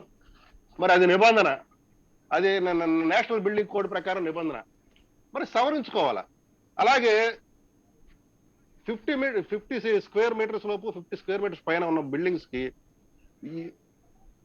ఇది మన లివింగ్ రూమ్ ఎట్లా ఉండాలి, కిచెన్ ఎట్లా ఉండాలి, ప్యాంట్రీ ఎట్లా ఉండాలి, బాత్రూమ్ ఎట్లా ఉండాలి, ఇట్లా ఒక్కొక్క దానికి సంబంధించి కొలతలు ఉన్నాయి. ఇవి నేషనల్ బిల్డింగ్ కోడ్ లో ఎవరన్నా రైట్ చేశారా? నేను అడిగే పాయింట్ ఏంటంటే మీరన్న దాంట్లో ఇప్పుడు ఇవన్నీ భవన నిర్మాణ నిబంధనలు అనేటువంటిది సొంత ఇల్లు కట్టుకునే వాడికి సంబంధించినటువంటి ఇష్యూ అండి. పేదలకు సంబంధించినటువంటి ఇష్యూలో వచ్చేటప్పటికి ముందు అర్జెంటుగా ఒక గూడు అనే పద్ధతి ఉంటుంది, నేషనల్ గైడ్ లైన్స్ ఉంటాయి. లేదా ఎవరన్నా పిటిషనర్ ఏమండి ఎట్టెట్టా చేస్తారు, దాంట్లో ఇట్లా ఉంది కదా, దీంట్లో ఇట్లా ఉంది కదా అని అడగాలి కదా. అలా అడిగితే చేశారా, అడగకుండా అబ్జర్వేషన్ కింద చేశారా? మీకు చట్టంలో మీకు ఒక నిబంధన ఉంది, అది మీకు చెప్తాను ఇప్పుడు. ఎవిడెన్స్ శాఖ అని ఉంటుంది. అందులో ఏంటంటే యూనివర్సల్ ట్రూత్స్ ను ప్రూవ్ చేయాల్సిన అవసరం లేదు, దాన్ని ప్లీడ్ చేయాల్సిన అవసరం కూడా లేదు. సూర్యుడు తూర్పును ఉదయించును అని రాయాల్సిన అవసరం లేదు, పడమర అస్తమించును చెప్పాల్సిన అవసరం లేదు, ప్లీడింగ్ ఉండాల్సిన అవసరం లేదు. అలాగే చట్టాలకు సంబంధించిన నిబంధనలు ఉల్లంఘించారంటే ఆ చట్టాలను ప్రతిసారి ఉదాహరించాల్సిన అవసరం లేదు. ఆ చట్టం ఉంది, ఆ చట్టాన్ని చూసుకోవాల్సిన బాధ్యత ప్రభుత్వం అనేది ఒక పాలసీ మ్యాటర్. ఇక్కడ మంచి పాయింట్ సార్. ఇప్పుడు ఇదే కరెక్ట్ అయితే 2 కాన్సెప్ట్లు వచ్చినాయి. ఆ రాజధాని ప్రాంతంలో ఉన్నటువంటి వాళ్ళు వాళ్ళంతటా వాళ్ళుగా అమ్మేసుకున్నారు, లేదా వాళ్ళు వేరే వాళ్ళకి ఇస్తే దానికి సంబంధించినటువంటి దాంట్లో వాళ్ళకి అమ్ముకోవడానికి హక్కు ఉంటుంది, ఇక్కడ అమ్ముకోవడానికి హక్కు లేదు. ఎలాగవుతుంది మరి? నేను అక్కడ అది అసైన్ ల్యాండ్, ఇది అసైన్ ల్యాండ్ చేశా. ఆ రోజే మీకు స్పష్టం చేశా, అసైన్ ల్యాండ్ యాక్ట్ ప్రకారం అసైన్ ల్యాండ్ అనేది రద్దు అమ్మకానికి కానీ బదలాయింపుకి కానీ కుదరదు. అయితే అక్కడ ఆ అసైన్ ల్యాండ్ ఎల్పిఎస్ కింద ఇచ్చిన తర్వాత ఎల్పిఎస్ కింద వీళ్ళు భూములు తీసుకున్న తర్వాత అమ్మారా లేదా అంటే మళ్ళీ అలా కాదు. అలా పోనీ ఎన్పిఎస్ కింద తీసుకున్న తర్వాత కూడా ఆ పర్సన్ కి అసైన్ అవుతుంది కానీ అమ్ముకోవడానికి ఎట్లా వస్తుంది ఆ లెక్కన? ఇప్పుడు ఇది కూడా అంతే కా లెక్కన అయితే కనుక వాళ్ళకి భూమి ఇచ్చిన తర్వాత 5 ఏళ్ళకి అమ్ముకోమని చెప్తున్నారు. అదే కదా, అక్కడేమో ఆ విధమైనటువంటి యాక్సెప్టెన్స్ ఇచ్చారు, ఇక్కడేమో సాధారణ పేదలకు వచ్చేటప్పటికి ఈ కోణంలోకి వస్తుంది. ఎట్లా? 2 కోట్లోనే తీర్పులు వచ్చింది. రాజకీయంగా మాట్లాడతారు, ఇక్కడ వ్యతిరేక భావం. హైకోర్టు ఆ దృష్టిలో చూడాలా? హైకోర్టు ఏమందంటే నిబంధనలు కొద్దిగా ల్యాండ్ పెంచండి, మీరు సెంటు బదులు ఇంకొద్దిగా ల్యాండ్ పెంచండి, ఆ పరిశీలించండి, ఒక కమిటీ వేసుకోండి, సాధ్యాసాధ్యాలు గమనించండి. నేను ఇప్పుడు ఉదాహరించిన ఈ చట్టాలన్నిటి కోడ్స్ మీరు అన్నిటి కూడా మీరు సవరించుకుంటారా లేదా, వాటి ప్రకారం కట్టాలనుకుంటారా? వాటి ప్రకారమే కట్టాలనుకుంటే ల్యాండ్ పెంచుకోండి, కాదు అనుకుంటే వాటిని సవరించుకోండి. అందుకే టైం ఇచ్చింది, అంతే తప్ప పూర్తిగా రద్దు చేయడం కాదు. ఇక్కడ నాకు అర్థం కాలేదు ఒక సంక్షేమం అనేటువంటి. ఇప్పుడు ఒకళ్ళకి భోజనం పెట్టేటప్పుడు అన్నం పెడదాం అనుకున్నాం, అన్నదానం అనేటువంటిది. దీంట్లో నువ్వు పంచభక్ష పరమాన్నాలు పెడతావా లేదా, ఉట్టి కూర ఎట్లా పెడతావంటే ఎట్లా కుదురుతుందండి? అప్పుడు చేయాలన్నా ఇదే పోదా? అసలు ముద్ద లేకుండా ఉన్నటువంటి ముద్ద పెట్టాలనా? అసలు ముద్దంతా నువ్వు కడుపు నిండా పెట్టిన రోజునే, లేదా పంచపక్ష పర్వణాలు పెట్టే రోజు దాకా నువ్వు అన్నదానం పెట్టద్దు, ఆ రోజు దాకా కడుపు మార్చు కూర్చోబెట్టని చెప్తామా? అన్నదానం చేసేటప్పుడు పంచపక్ష పర్వణాలు పెట్టక్కర్లా, కానీ ఉట్టి కూరలు పెట్టి అన్నం పెట్టకపోయినా, అన్నం పెట్టి కూరలు పెట్టకపోయినా తప్పు అవుతుంది కదా. అదే కదా ఇక్కడ ఇష్యూ. అంటే ఉట్టి అన్నం తినమని అడుగుతున్నారా మీరు? ఇక్కడ అదే కదా, గుడిసెలో ఉండి అసలు ఏ అవకాశము లేనటువంటి వాళ్ళకి ఒక సొంత ఇల్లు అనేటువంటిది 100 గజాలు ఎందుకు ఇవ్వము, 200 గజాలు ఎందుకు ఇవ్వము అంటే అసలు మధ్యతరగతి వాళ్ళు అయితే అదేకే ఉంటున్నారు. మరి వాళ్ళు రాజ్యాంగబద్ధంగా బ్రతికే హక్కు ఉంది కదా, మధ్యతరగతికి ఇల్లు ఎందుకు ఇవ్వకూడదు? ఆ లెక్కనైతే రాష్ట్రంలో ప్రతి ఒక్క మధ్యతరగతి కూడా అసలు ఇల్లు లేనటువంటి వాడు ఎవడో ఉండకూడదు, అందరికి ఇచ్చిన రోజునే ఇయ్యని చెప్పాలి కదా. రాజ్యాంగబద్ధంగా ఆడికి బతికే హక్కు ఉంది. పురుషోత్తమ రెడ్డి గారు చెప్పారుగా, ఇంత గతంలో కూడా ల్యాండ్స్ తీసుకొని జనాలు చాలా మంది ఏ రకంగా వాటిని మళ్ళీ అమ్ముకోవడం చేయటం. అవును సార్, చేస్తున్నారని అమ్ముకున్నారు, వాటికి కూడా అమ్ముకుంటారు. ఏం చేద్దాం దానికి? ఇవ్వడం ఆపేయమంది అమ్మ, పోని ఇవ్వటం ఆపేయమని చెప్పలా. ఇక్కడ జగన్మోహన్ రెడ్డి మరి ఇక్కడ సమస్య అది కదా. మీరు అంటున్నట్టు 2 సెంట్లని కాదు 3 సెంట్లు పెట్టాలా? ప్రభుత్వం అట్లా నేను చేయలేను కాబట్టి ఆపేసింది అనుకోండి, అసలే గూడు కూడా పోవట్లా. సాయి గారు మీరు టాపిక్ సామాజిక కోణం వైపు తీసుకెళ్తున్నారు, అది కాదు నేను చెప్పేది, నేను చెప్పదలుచుకున్నది కూడా. ఇక్కడ జగన్ రెడ్డి ప్రభుత్వం లింక్డ్ విత్ సామాజికం కాబట్టినండి ఇక్కడ ఇష్యూ.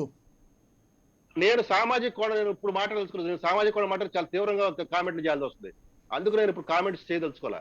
ఇక్కడ జగన్ రెడ్డి ప్రభుత్వం ఒక చిన్న లీగల్ రైడర్ పెట్టింది, ఆధార్ కార్డుతో అనుసంధానం చేసి ఈ తీసుకున్నవాడు ఇక శాశ్వతంగా ఇప్పుడు కానీ అమ్ముకుంటే మంచిదే కదా, అది ఇల్లు పట్టరాదు. అంతే, ఒకసారి ఇచ్చి ఎన్నిసార్లు ఇస్తారండి ఓ మనిషికి? కాబట్టి దాన్ని అప్రిషియేట్ చేసేందుకు హైకోర్టు తీర్పు, దాన్ని డినై చేయలేదుగా. ఇప్పుడు అదే కదా, అది అట్లా దానికి అమ్ముకునే హక్కు ఇవ్వద్దు అంటుంది కదా. అమ్ముకునే హక్కు వేరండి. మళ్ళీ మీరు బిస్మిల్లా బాత్ చేస్తారంటే కష్టం, చట్టాలు చట్టంగా చూడాలా. ఇప్పుడు అమ్ముకునే హక్కు వేరు సార్, నేను అనేది చట్టంలో. ఇప్పుడు మీరు చెప్పిన దాంట్లోనే 2 ఆప్షన్స్ నేను అడుగుతున్నాను సార్. ఎప్పుడో తెలుసా, ఒకటి ఇంతకు ముందు ఉన్నట్టు అలాగే sir, practical thing practical thing నేను Practical గా అడుగుతున్న చెప్తాను పాయింట్ సార్. ఏంటంటే మొన్నటి దాంట్లో అసలు రఘురామకృష్ణరాజు జగన్ బెయిల్ రద్దు ఇష్యూలో వేసిన పిటిషన్లో ఆయన అడగని పాయింట్ని తీర్పుగా ఇచ్చారు అన్నటువంటిది చెప్పుకొచ్చారు. ఇక్కడ వీళ్ళు ఎవరైనా అడిగారా అన్న నేను, పిటిషనర్లు ఎవరన్నా నాకు ఎక్కువ స్థలం ఇవ్వండి, మీకు లేకపోతే కనుక 226 లో నాకు ఇంకా ఆ పెద్ద provision బిల్డింగ్ కాదు. కట్టుకోవడానికి దీనికి అవకాశం ఇవ్వండి అని ఎవరన్నా దీనికి అడిగారా? గత డిబేట్ లోనే నేను అసలు సమాధానం చెప్పాను. వాళ్ళు ఇప్పుడు కూడా చెప్పాను, అక్కడ గనక కోర్టు అడగంది ఇస్తే అది పై కోర్టులోకి వెళ్ళి వాళ్ళు చెప్పుకుంటారు, అది తప్పు. ఇప్పుడు అది ఉందా లేదా అని అడుగుతున్నాను. 226 is different, సాయి గారు. మీరు అది చూసారా లేదు అన్నారు నేను judgment? చెప్తున్నాను, అది లేదు, ఎవిడెన్స్ Right. ప్రకారం లేదు అని చెప్తున్నాను. ఎందుకంటే చట్ట నిబంధనల గురించి నిబంధనల గురించి చర్చించక్కర్లా. ఒకసారి ప్రభుత్వమే నిర్మాణాల ఒక గురించి. స్కీమ్ తీసుకున్నప్పుడు అవన్నీ సావధానంగా జనార్దన్ రెడ్డి గారు ఏదో అడుగుతున్నారు ఒక్క ఆ చూడండి. నిమిషం. స్కీమ్ అనేది రూపొందించాలా? శాంతిప్రసాద్ గారు, డిబేట్ అవుతున్నాం మనం. ఈ నిర్మాణాలు నేను డిబేట్ అవ్వాలా? చెప్తాను. మీకు సెక్షన్ 5 ఆఫ్ లేదు, ఏపీ నేను చెప్తాను. అది డిబేటబుల్ ఇష్యూలేండి. అమ్మొచ్చా అమ్మకూడదా కూడా అమ్ముకునే హక్కు ఉంది. ఎప్పుడు అది అది అది అదే చెప్తున్నా. పర్మిషన్ తీసుకోవాలా? అది ఎన్ఓసి రావాలి ఇక్కడ అంటే ఏం దానికి చేశారు? NOC ఎవడు పర్మిషన్ అక్కర్లేదు, ఎన్ఓసితో కూడా పని లేదు అన్నాడు. అది వన్స్ ఇట్ ఈస్ ఎన్ఓసి తెచ్చుకోవడం ఎంత కష్టం, ఏం మొదట్లో- పడుతున్నాయి మాకు తెలుసు మొదట్లో ల్యాండ్ యాసిస్ అమ్ముకోవచ్చు సార్. అన్నారు. అదే అందుకే ఒక విషయం చెప్తున్నా. నేను ఒక్క విషయం చెప్తాను సార్. కట్టుకొని కొన్నాళ్ళు నివాసం ఉండాలి అనేది పెట్టారు. ఇప్పుడు ఆ ఇల్లు కట్టుకొని అనే దాని మీద క్లారిటీ లేదు. సార్ ఒకటి తాడాకులతో గుడిసేసేసి ఒకసారి ఆగండి సార్, శాంతిప్రసాద్ గారు ఒకసారి ఆగండి. నేను ఒకసారి చెప్తాను. ఈ ఎన్ఓసి నిబంధన అనేది ఇప్పుడు స్వాతంత్ర సమరయోధులకు కానీ ఎక్స్ మిలిటరీ వాళ్ళకి కానీ దాంట్లో ఒక జీవో ఇచ్చారు, వాళ్ళకి 10 years తర్వాత అమ్ముకోవచ్చని. కానీ ఎన్ఓసి అడుగుతున్నారు ఇప్పుడు. ఆ ఎన్ఓసి గురించి ఎన్ని రిట్లు పడుతున్నాయో మనకు తెలుసు. దాని మీద జస్టిస్ దుర్గాప్రసాద్ గారు చాలా సీరియస్గా అందరు రిజిస్ట్రార్లకి ఒక ఇది మెమో ఇష్యూ చేశారు. ఏమయ్యా జీవోలు ఇచ్చి మీరే ఇచ్చి మళ్ళీ ఎన్ఓసి ఎక్కడి నుంచి తెస్తారని. ఆ ప్రాబ్లం వస్తుందనే ఇక్కడ ఆ క్లాజ్ పెట్టారు. ఎలాంటి ఎన్ఓసి ఏ డిపార్ట్మెంటు అడగొద్దు, దానికి అవసరం లేదని క్లియర్గా రాశారు. అర్థమైందండి? దానికోసమే రాశారు. ఎందుకంటే ఇప్పుడు ఒక జీవో ఇచ్చిన అది జనార్దన్ రెడ్డి అక్కడ మర్చిపోతున్నారు. అధికారులు ఎన్ఓసికి ఇవ్వట్లేదు అంటే వాళ్ళు సొమ్ముల కోసం ఆ సరే, సొమ్ములు అది expect వేరే చేసి విషయం. సో ఇవ్వట్లేదు. ఆ ఇబ్బంది లబ్ధిదారుడికి ఆ ఇబ్బంది రాకూడదనే విషయంలో ఆర్డర్ ఇచ్చేసావు. చట్ట నిబంధనలు సవరించకుండా నువ్వు బ్లాంకెట్ ఆర్డర్ ఇచ్చేసి section 5 of AP act number 9 of 77 సవరించారా? సార్ నేను ఇంకోటి చెప్పనా, సవరించకుండా మీరు ఎట్లా ఇస్తారు? సవరణ బ్లాంకెట్ అవసరమా ఆర్డర్ ఎట్లా కాదా, ఇస్తారు? ఒక జీవోలో ఒక సవరణ చట్టాన్ని అవసరమా కాదా అది సపరేట్ మొదటి డిబేటబుల్ ఇష్యూ. అవసరం లేదా? నేను కాదంటలేదు సార్, నేను లీగాలిటీని నేను క్వశ్చన్ చేయట్లే. అది అవసరమా కాదా, సవరణ చేస్తారా లేదా, అది వేరే విషయం. నేను అనేది అందుకనే ఎన్ఓసి వాటిని ఎందుకు పరిశీలించుకొని పెట్టారంటే మీరు మళ్ళీ నిబంధనలు ప్రజలు కొత్త నిబంధనలు మార్చేసుకోమని లబ్ధిదారులకు అడిగింది. ఇబ్బంది కలగకూడదనే ఉద్దేశంతో పెట్టారు. అది లబ్ధిదారుడు తర్వాత 5 ఏళ్ళ తర్వాత ఇబ్బంది పడకూడదని. అంతేగా సార్, దాంట్లో దీనిలో రాజకీయ కోణం ఇప్పుడే మాట్లాడమంటే ఇప్పుడే మాట్లాడతా నేను. సార్ మీరు సాయి గారు శాంతిప్రసాద్ గారు ఒక్క నిమిషం ఆగండి సార్, ఒక్క నిమిషం ఆగండి. ఇప్పుడు అక్కడ దీని గవర్నమెంట్ మీద రాజకీయ కోణం ప్రభుత్వ చెప్పమంటారా? ఉద్దేశం చెప్తున్నాను నేను. నేను ప్రభుత్వ కేవలం తమాయించుకుంటున్నా. సార్ ప్రభుత్వ ఉద్దేశం అది. ఎన్ఓసి ఎందుకు అవసరం లేదని ప్రభుత్వ రాసిందంటే ఉద్దేశం అది కాదు, ప్రభుత్వ ఉద్దేశం వేరు. సార్ ప్రభుత్వాలకి మీరు మళ్ళీ ఉన్న ప్రభుత్వానికి ఉద్దేశం రాజకీయ వేరు. పార్టీలకి లింక్ నేను పెడితే చెప్పనా మేము ఇది? మాట్లాడలేము. అది ఈ భూములు కబ్జా చేయడం చెప్పండి, కోసం చెప్పండి. పెట్టిన నిబంధన అది. సార్ కబ్జాలు అవన్నీ భవిష్యత్తులో ఈ భూములు కబ్జా చేయడం కోసం పెట్టిన నిబంధన. ఎవరు కబ్జా చేస్తారు సార్, ఎవరు గద్దలు కన్వెన్స్ ఎవరు ఇవ్వాలి ఆక్రమించుకుంటారు. పేదవాడికి అంటే బలం ఉండదు. అసైన్ ఇప్పుడు ఎంతమందికి మారిపోయినా ముందు లేవా రాయించుకుంటారు. మీకు ఒక సంవత్సరం అవగానే అగ్రిమెంట్లు రాయించుకుంటారు. సార్? 5 సంవత్సరాల తర్వాత ఎన్ఫోర్స్ చేసుకుంటారు. అంటే ఇప్పుడు అసైన్డ్ భూమ్స్ అలా లేవా? అక్కడ ఎవరు సార్? ఇళ్ళకి డబ్బులు ఇస్తుంది కేంద్ర ప్రభుత్వం. ఎవరు?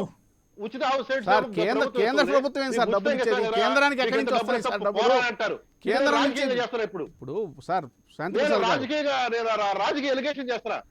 ఇది పెద్దలు గద్దల్లా వాలి భూములు కొట్టేయడానికి వేసిన స్కీమ్.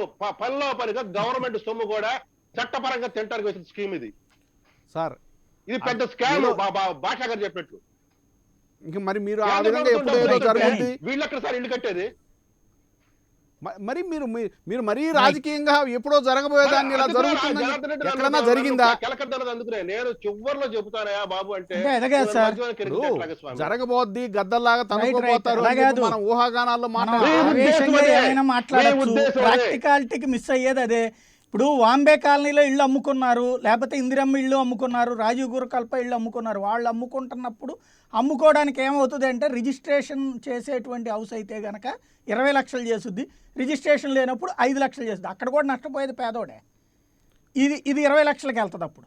ఇప్పుడు ఒకటి సార్, కాకపోతే ఏంటి, పేదోడికి దోపిడీ మీరు చెప్పినటువంటి విధంగా జరగాలంటే ఇప్పుడు బాంబే కాలనీలు ఏని పోయి ఈపాటికే వచ్చేసి ఉండాలి జనాలు. ప్రాక్టికాలిటీ మిస్ అవుతున్నది మనం అదే. సార్ ఒక్క నిమిషం Practicality మళ్ళీ చెప్తున్నాను. టాపిక్ మా మళ్ళీ విజయవాడ డివేట్ పక్కన అయిపోతా ఉన్నాం. ఒక్క నిమిషం. ఉంది. ఇప్పుడు ఈ హౌసుల గురించి అక్కడ ఎన్టీ రామారావు టైంలో ఇచ్చారు ఇల్లు. ఆ రోజు ఇచ్చిన ఒరిజినల్ లాంటిస్ ఎవరు ఈ రోజు లేరు. అవును అన్ని మీరే చెప్తున్నారు. ఒక్క నిమిషం ఆగండి సార్. అవును, ఇప్పుడు ఈ కూడా అట్లాగే ఉంటాయండి. వాస్తవాలుగా మాట్లాడదాం. కాకపోతే ఇప్పుడు ఇంకొకసారి లబ్ధిదారుగా కుదరడు. ఇదివరకటి రోజుల్లో ఎన్టీఆర్ ఇచ్చినటువంటి దాన్ని ఆ తర్వాత చంద్రబాబు దగ్గర తీసుకుంటారు, ఆ తర్వాత మళ్ళీ వీళ్ళ దగ్గర తీసుకుంటారు. ఇక్కడ ఆధారు లింక్ అప్ కాబట్టి ఇంకోసారి తీసుకోవడానికి ఉండదు కదా. రేపు వచ్చే ప్రభుత్వం ఆ నిబంధన రద్దు చేయదని గ్యారెంటీ ఉందా? ఒకవేళ ఇచ్చిన కరెక్ట్, అప్పుడు 2 ఏళ్ళు ఇస్తానంటే అప్పుడు ఖచ్చితంగా వెళ్ళొచ్చు కదా కోర్టుకి. పాలసీ మ్యాటర్ అంటారు. ఇప్పుడు మా రెడ్డి గారు వాళ్ళ న్యాయవాదులు చెప్పలా, this is the policy matter. ఏం చేయాలి పోనీ మీరు చెప్పండి. ఇది అంతులేని వింత కదా సార్. ఇందాక మన పురుషోత్తమ రెడ్డి గారు చెప్పినట్లుగా ఇది అంతులేని వింత కదా. పరిష్కారం లేని ప్రసంగమే పేదవాడు ఉన్నంతకాలం ఈ సమస్య ఉంటది. పేదవాడిని బిచ్చగాడిగా ప్రభుత్వాలు చూసినంతకాలం ఈ సమస్య ఉంటది. సార్ ఒక్క నిమిషం ఏం చేయాలి సార్? వాళ్ళందరికీ ఇవ్వకూడదు అంటారా? ఒకసారి క్లారిఫై చేస్తాను సార్. ఒక్కసారి అది దీని మీద చర్చ జరగాల. ఒక్క నిమిషం సార్. ఒకసారి శాంతిప్రసాద్ గారు మనం ఒక్కడే చాలదు, మేధావులందరూ ఒక్క నిమిషం సమస్య పరిష్కారం తీసుకురావాలి సార్. ఇప్పుడు ఇప్పుడు మనం ఈ తీర్పు గురించి మాట్లాడే ముందు కన్స్ట్రక్షన్స్ లో 1 సెంట్ మీద 1.5 సెంట్ మీద వచ్చిన డిస్కషన్ లో మోడల్ హౌసెస్ ప్రతి మండలంలో కూడా ఉందండి. ప్రతి మండలంలో ఒక మోడల్ హౌస్ కట్టారు. ఏ ఆధారం కట్టారంటే రెడ్డి గారు దయచేసి నన్ను అంటే లాగదు. రెడ్డి గారు ఉన్నాయి సార్, లాగితే మళ్ళీ నేను ఇంకొద్ది సీరియస్ ఉన్నాయి సార్, ఉన్నాయి, మీరు చూడండి. ఆ మోడల్ బిల్డింగ్ ఏంటి సార్? అది కాదు. థర్మాకోల్ కిను ఇనప మెష్ పెట్టి సిమెంట్ ప్లాస్టింగ్ చేయటమా? మీరు రండి సార్, నేను చూపిస్తాను. బిల్డింగ్ తాడేపల్లిలో రెండు దగ్గర కట్టున్నారు. తాడేపల్లిలో 2 దగ్గరలు ఉన్నాయి, రండి మీరు చూపిస్తాను.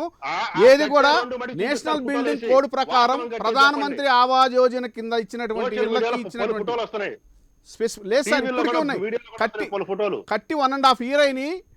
బ్రహ్మాండమైన వర్షాలు వచ్చినాయి, అన్ని వచ్చినాయి. మీరు రండి, నేను చూపిస్తాను. ఈ రోజు రండి, నేను చూపిస్తాను. ఆ రాజకీయాలు డైవర్ట్ అయిపోతున్నాం. మీకు మళ్ళీ మనం వేరే దగ్గరికి వెళ్తున్నాం. అసలు అర్థం పర్థం లేని చర్చ చేస్తున్నాం. ఫాలో అయిన గైడ్ లైన్స్ అర్థం పర్థం లేని చర్చ అందుకని మనం లీగల్ గానే వెళ్తున్నాం, లీగల్ గానే.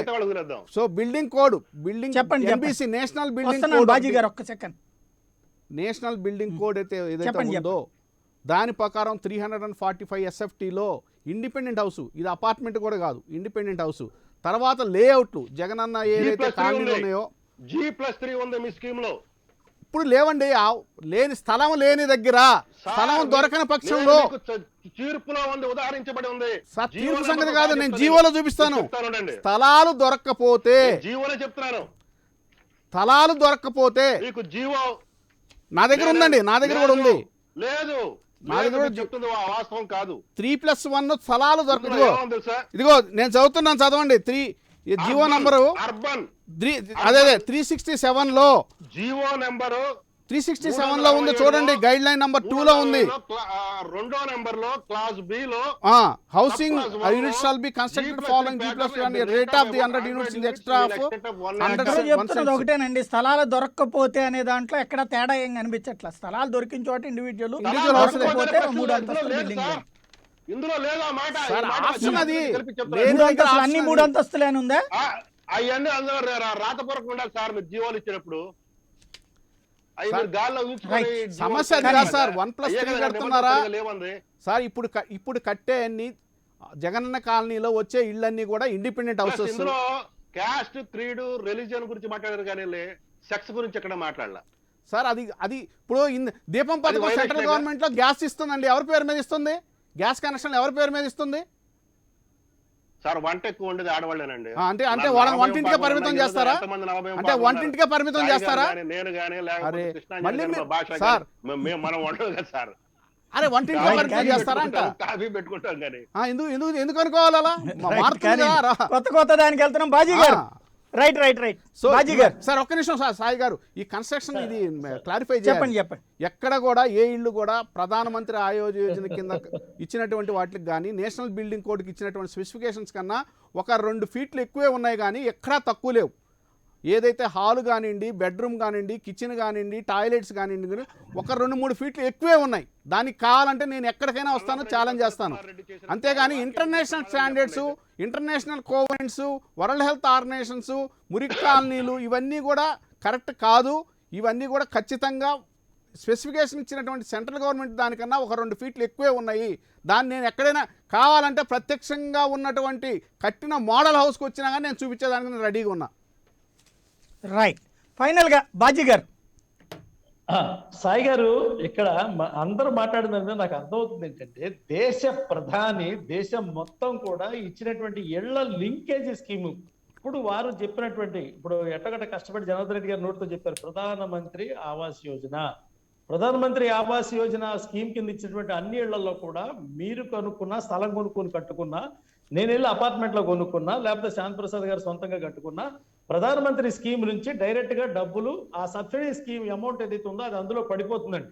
దాని యొక్క ఆ అర్హతలు వ్యవహారాలు మొత్తం బ్యాంకు లింకేజ్ ఉంది. గత ప్రభుత్వం కూడా ఇలాగే ఎన్ని అడుగుల్లో కట్టాల్సినటువంటి ఇళ్ళు అన్ని కూడా బ్యాంకుకి లింకప్ చేస్తే గతంలో కట్టినటువంటి 3 లక్షల ఇళ్లకు కూడా దాదాపు 12,000 కోట్లు నాబార్డు డబ్బులతో కలుపుకొని 12,000 కోట్లు ఆంధ్రప్రదేశ్ రాష్ట్రానికి ఇవ్వడం జరిగిందండి. ఇది బ్యాంకు పరిశీలన ఉంటే గత ప్రభుత్వం ఏం చేసిందంటే 20 ఏళ్ల పాటు లబ్ధిదారుడు మళ్ళీ బ్యాంకుకి చెల్లించే విధంగా లింకేజ్ పెట్టిందండి.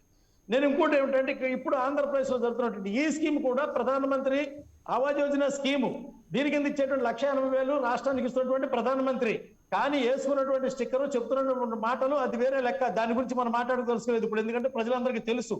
ఎందుకు తెలుసు అంటే, మీరే కట్టండి సార్, రెడ్డి గారు మీరే కట్టండి. ఒక చిన్న డౌట్ అండి, మళ్ళీ సార్ చెడగొట్టమాగండి. ఒక చిన్న డౌట్. మీరే కట్టండి, కాదంటలేదు. మీ స్టిక్కర్ ఒక్కసారి ఒక్క నిమిషం జనార్దన్ రెడ్డి గారు, ఒక్క నిమిషం బాజీ గారు. ఒక పాయింట్ ఏంటంటే, నేను అడిగే పాయింట్ ఒక్క మాట. చక్కగా ఈవేళ మీరే అన్నారు ఇందాక, ప్రధానమంత్రి స్కీమ్ కింద మీకు డైరెక్ట్గా 2.5 లక్షల రూపాయలు అకౌంట్లో పడిపోయినాయి అనేది. అట్లాగే ఇక్కడ కూడా లబ్ధిదారుల జాబితా ప్లస్ స్థలము వీళ్ళు డిసైడ్ చేస్తే 1,80,000 2,80,000 డైరెక్ట్గా వాళ్ళ అకౌంట్లో వేసేస్తే వాళ్ళు కట్టేసుకుంటారు కదా చక్కగా. ఇప్పుడేంటి రాష్ట్రానికి పంపిస్తున్నారు, రాష్ట్రం వాళ్ళు ఆ సిమెంటు, ఇసుక, మట్టి, మశానం అని చెప్తారు. అయ్యేమో వాటిట్లలో సగం వెళ్తుంది, సగం వెళ్ళదు. ఒకప్పుడు ఇందిరమ్మ ఇళ్ళు అట్లాగే సగంలో ముగిసిపోయి ఇబ్బంది పడ్డారు పేదలు. అట్లా ఎందుకు ఆలోచించలేకపోయింది మీ ప్రభుత్వం? ఈ ప్రభుత్వం దీన్ని బ్యాంక్ లింక్ కట్ చేసిందండి. బ్యాంకుతో కట్ చేసి బాధ్యత మేము తీసుకొని కట్టిస్తామనేటువంటి మాట మీద స్థలం కొన్న దగ్గర నుంచి, లెవెల్ చేసే దగ్గర నుంచి, ఇల్లు పునాది దగ్గర నుంచి మొత్తం స్లాబ్ వేసేంత వరకు, గృహప్రవేశం వరకు మేము తీసుకుంటామని ఈ యొక్క ప్రభుత్వం ఇచ్చినటువంటి మాట, చేస్తున్నటువంటి లక్ష్యం ఏదైతే ఉందో, ఇందాక మనం అందరం చెప్పుకున్నట్టుగానే 30 లక్షల ఇళ్లకి 93,000 కోట్లు జరిగింది ఆంధ్రప్రదేశ్ రాష్ట్రానికి. గతంలో 20 లక్షలు ఇళ్ళు ఇస్తే అట్లాగే కాలేదని తెలుసు మీకు. మళ్ళీ వీళ్ళు 30 లక్షలు అనగానే మీరేమో ఆ రాష్ట్ర ప్రభుత్వాలని నమ్ముతారు. డైరెక్ట్గా జనాల దగ్గరకు వచ్చేటప్పటికి వాళ్ళేమో సఫర్ అవుతున్నారు. ఎందుకు ఎవరండి, ఎందుకు ఎవరు అవుతారు? ఎందుకు ఇప్పుడు చెప్తున్నాను చూసారా, ఏంటంటే పురుషోత్తం రెడ్డి గారు ఎక్కడికో వెళ్ళి తిరుపతిలో చూసామండి, పునాదులు కట్టారండి, 3 నెలలు అయ్యండి, నీళ్లు పోలేదండి, పాడైపోతుంది అయితే కనపడింది. కానీ విజయవాడ నుంచి శ్రీకాకుళం వరకు, విజయవాడ నుంచి తిరుపతి, చిత్తూరు వరకు ఉన్నటువంటి ఇళ్లలో దాదాపు 3 లక్షల ఇళ్లు ఊరు బయట బ్రహ్మాండమైనటువంటి అపార్ట్మెంట్లు కట్టారు. కేంద్ర ప్రభుత్వ సొమ్ముతో, ఆంధ్రప్రదేశ్ రాష్ట్ర ప్రజల సొమ్ముతో కడితే వాటికి దాదాపు 18 నెలలు అయితే వాటి యొక్క గబ్బిలాలు, యాంటీ సోషల్ ఎలిమెంట్ ఆ ఇళ్లలో దూరితే మాత్రం వాళ్ళకి కనపడలేదు. జనం వెంటలేని పార్టీలు, జనం వెంటలేని పార్టీలు అని ఒక మాట చెప్తూనే జనాన్ని నమ్మించి గొంతు కోసే పార్టీల గురించి కూడా చెప్పడం తెలియాలండి. పాత ప్రభుత్వం ఎలా గొంతు కోసిందో, ఇప్పుడు కొత్త ప్రభుత్వం నమ్మించి స్థలం దగ్గర నుంచి ఎలా నమ్మించి గొంతు కోసిందో, ఈ కోర్టు దాకా వెళ్ళేటువంటి పరిస్థితి, ప్రతి అంశం కూడా రాజకీయంగా ఇక్కడ ఆంధ్రప్రదేశ్ లో ఒక టెక్నిక్ నేర్చుకున్నారు సాయి గారు. వివాదమయం చేయటం, ఎక్కడో అర్హతలో లూపోల్స్ పెట్టడం, లేకపోతే ఎక్కడో నిబంధనలో తేడాలు రావటం, దేరా దాన్ని కోర్టుకు వేయటం, వాళ్ళు అయిపోతే వీళ్ళే కోర్టుకు వేయటం, వేసి దాన్ని ఆపేయటం, అప్పులు పాలేటువంటి రాష్ట్రంలో ఇంకొక అభివృద్ధిలోకి వెళ్ళి అడుగేటువంటి చేతగానితనాన్ని అవతల పార్టీ మీద నెట్టడం, అవతల వాడు యువతలోని తిట్టడం, యువతలోని అవతలోని తిట్టడం, మధ్యలో మాలాటోడు కూర్చోబెట్టినప్పుడు జనార్దన్ రెడ్డి గారో లేకపోతే పురుషోత్తం రెడ్డి గారో మాట్లాడి వాళ్ళ యొక్క తత్వాన్ని పాపం వాళ్ళకి ఆపాదించి వాళ్ళకి కాపాడుకునేటువంటి ప్రయత్నం చేయటం, నిజం ఎట్టి పరిస్థితుల్లో బయటికి రాకుండా చేయటం, ఇదే కార్యక్రమంలో ఆంధ్రప్రదేశ్ నడుస్తున్న దాంట్లో ఇవాళ సామాన్యుడి యొక్క కాలగట్టు మీద ఉన్నవాడు కొంప, అదే సమ్ ఏరియాలో ఉన్నటువంటి వాడి ఇల్లు, పేద ఊళ్ళల్లో ఉన్నటువంటి పేదవాడి గూడు, తాటాకుల ఇల్లు, కొండ మీద ఉన్నటువంటి ఇల్లు కూడా నమ్మకాల ఒమ్ములో నాశనం అయిపోతుంది ఆంధ్రప్రదేశ్ రాష్ట్రంలో. ఇది కేవలం రాజకీయ కుట్ర దాగున్నటువంటి లీగల్ ఇష్యూ సాయి గారు. రాజకీయ కుట్ర ఇందులో ఉంది కాబట్టే కోర్టు దాకా వెళ్ళింది కాబట్టే కోర్టు పెద్దరికం తీసుకొని మాట్లాడేటువంటి క్రమంలోకి వెళ్తుంది కాబట్టి ఇప్పుడు కోర్టు మీద దాడి మొదలెట్టి ప్రతిపక్షాల మీద దాడి మొదలెట్టి Right. ప్రతిపక్షం వాళ్ళు మళ్ళీ మ్యానిపులేట్ చేసి ఇళ్ల మీద దాడి మొదలెట్టి ఆఖరికి సామాన్యుడికి ఇల్లు ఎందుకు రాలేదంటే సమాధానం ఆడు చెప్పుకోలేని పరిస్థితి చేసే ప్రగమం ఆంధ్రప్రదేశ్ రాష్ట్రంలో జరిగింది సాయి గారు. ఈ చర్చలో జరిగే అంతిమ విషయం కూడా అదే జరిగింది అనేది నా ఉద్దేశం అండి. రైట్, ఫైనల్ గా పురుషోత్తం రెడ్డి గారు. ఇక్కడ ప్రాబ్లం ఏమవుతుందంటే ఈరోజు భారతీయ జనతా పార్టీ నాయకులు చెప్తున్న వాదాలు వాళ్ళ ఆవేశం అంటే ఏంటంటే కేంద్ర ప్రభుత్వం నుంచి వస్తున్నాయో మా ఫోటో కూడా పెట్టండి, డైరెక్ట్ చెప్తే సరిపోతుంది, సిద్ధాంతం ఎందుకు మా ఫోటో కూడా పెడితే సరిపోతుంది అక్కడ మీ ఫోటోలో పెట్టుకుంటున్నానండి. ఇక్కడ పాయింట్ ఏంటంటే కేంద్ర నిధులైనా రాష్ట్ర నిధులైనా ప్రజల సొమ్ము, అది ఆ జగన్ గారి సొమ్ము నరేంద్ర మోడీ గారి సొమ్ము కాదు.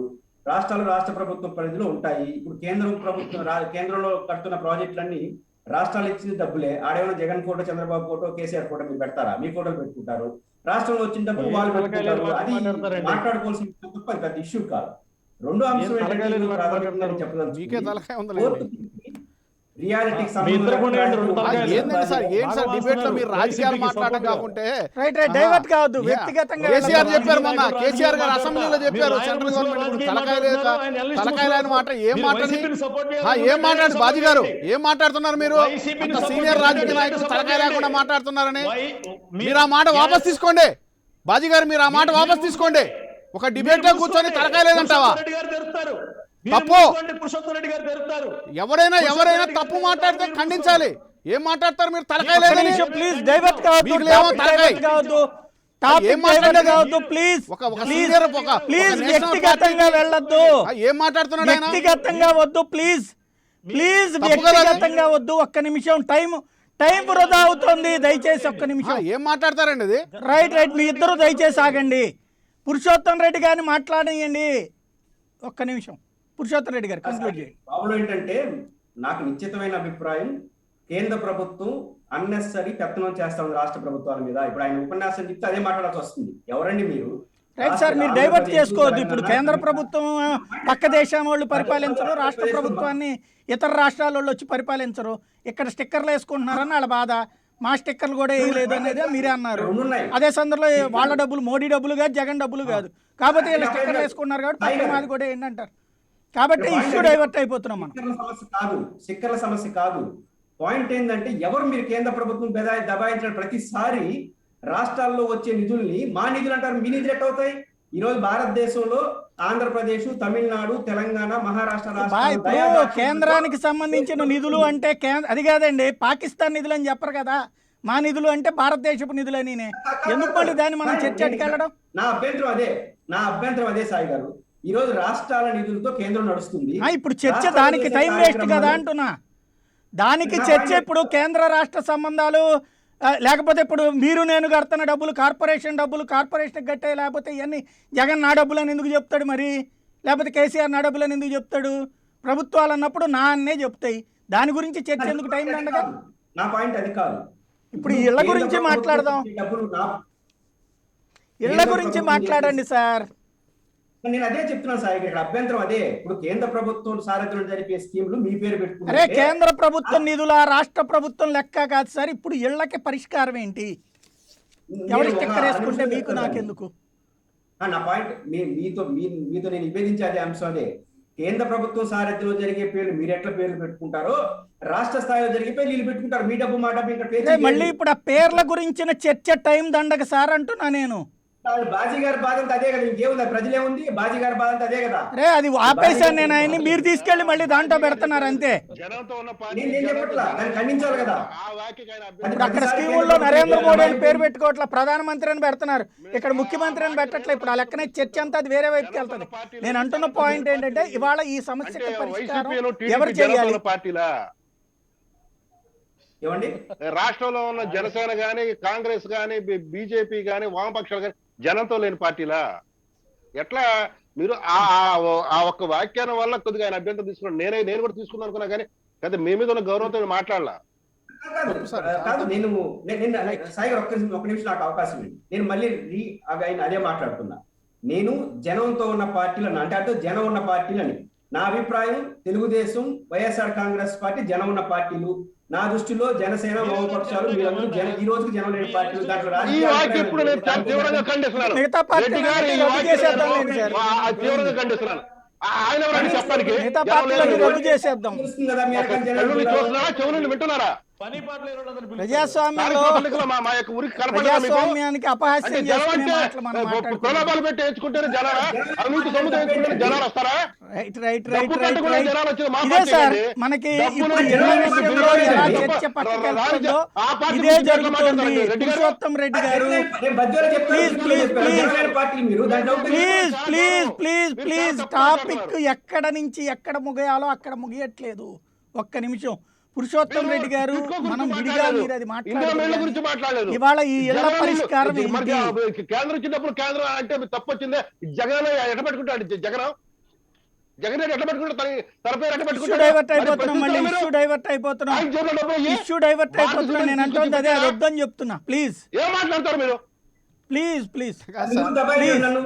ఎవరండి మీరు దబాయించారు? నా అభిప్రాయం చెప్పడానికి. దయచేసి పురుషోత్తం రెడ్డి గారు మీరు పురుషోత్తం చాలా రెడ్డి గారు గౌరవం. మనం ఈ టాపిక్ మీదకే రండి. ఎందుకంటే మీ ఎలా రైట్ రైట్ రైట్ దగ్గరికి పురుషోత్తం మీ రెడ్డి గారు, దబాయింపు ఈ టాపిక్ కన్ఫైన్ అవుదాం. దబాయించారు. పురుషోత్తం రెడ్డి గారు, ఇది దబాయింపు కాదు. పురుషోత్తం మీరు రెడ్డి గారు ఇక్కడ ఎవరు వాదించండి. ఎవరిని దబాయించట్లేదు. దబాయింపు కాదు. ప్లీజ్ ప్లీజ్ ప్లీజ్ జర్నలిస్ట్ గా నా అభిప్రాయం చెప్పాలి. మీరు ప్లీజ్ అందరూ టాపిక్ దబాయిస్తున్నారు. డైవర్ట్ అయిపోతున్నాం. టాపిక్ డైవర్ట్ అయిపోతున్నాం. చెప్పండి, మీరెవరండి? మీరెవరండి జనాలని చెప్పడానికి? రైట్ రైట్ ప్లీజ్ అండి. శాంతి ప్రసాద్ గారు, శాంతి ప్రసాద్ గారు, టాపిక్ డైవర్ట్ అయిపోయి వృధా అవుతోంది, సమయం వృధా అవుతోంది. Please please please please please ఇప్పుడు సాయి గారు నన్ను వెళ్ళిపోమంటారా మాట్లాడమంటారా? ప్లీజ్ నన్ను వెళ్ళిపోమంటారా ఫైనల్ గా మాట్లాడమంటారా? పురుషోత్తం రెడ్డి గారు ఇళ్ల పథకం ముందుకెళ్ళడానికి ఏంటి సాయి గారు, మాట్లాడండి సార్. మీరు సాయి గారు నన్ను వెళ్ళిపోమంటారా మాట్లాడమంటారా? ఇళ్ల పథకం గురించి మాట్లాడండి నన్ను సార్. వెళ్ళిపోమంటారా మాట్లాడమంటారా? నాకు ఇంట్రెస్ట్ లేదు. మిమ్మల్ని మాట్లాడమనే చెప్తున్నా. ఇళ్ల పథకం గురించి ఇదేం పద్ధతి అండి? మాట్లాడండి. ఇదేం పద్ధతి అండి? ఇది ఇదేం పద్ధతి అది? పురుషోత్తం రెడ్డి గారు టైం వృధా చేయొద్దు. ఈ ఇళ్ల సమస్య పరిష్కారం ఎలా?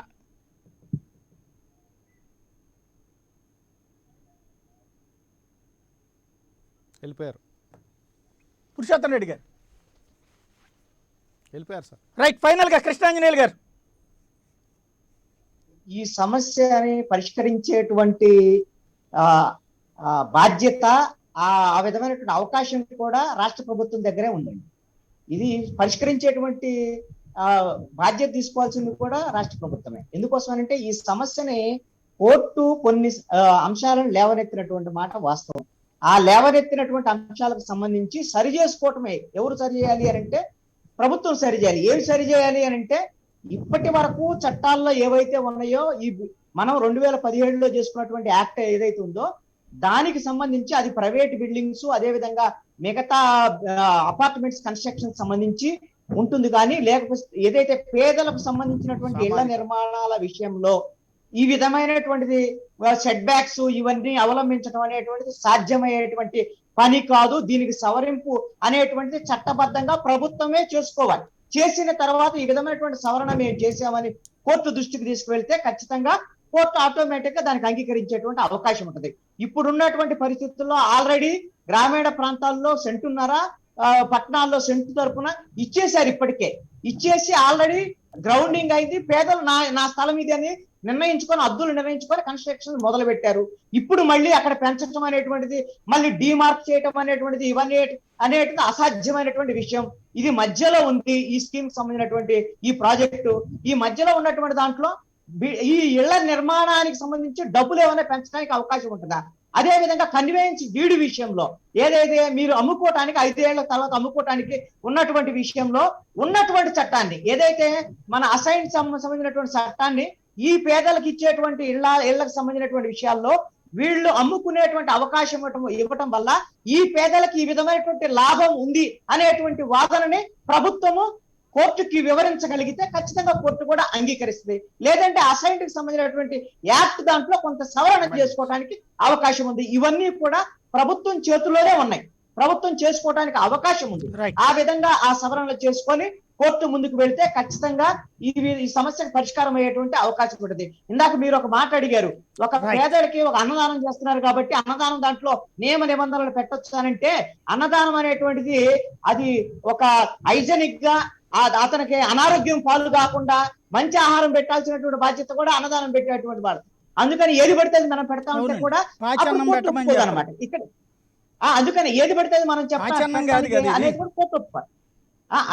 అది కూడా అదే, గుడిసెలో ఉండటానికంటే పక్కా ఇల్లు అనేటువంటిది పెద్దది అవుతుంది.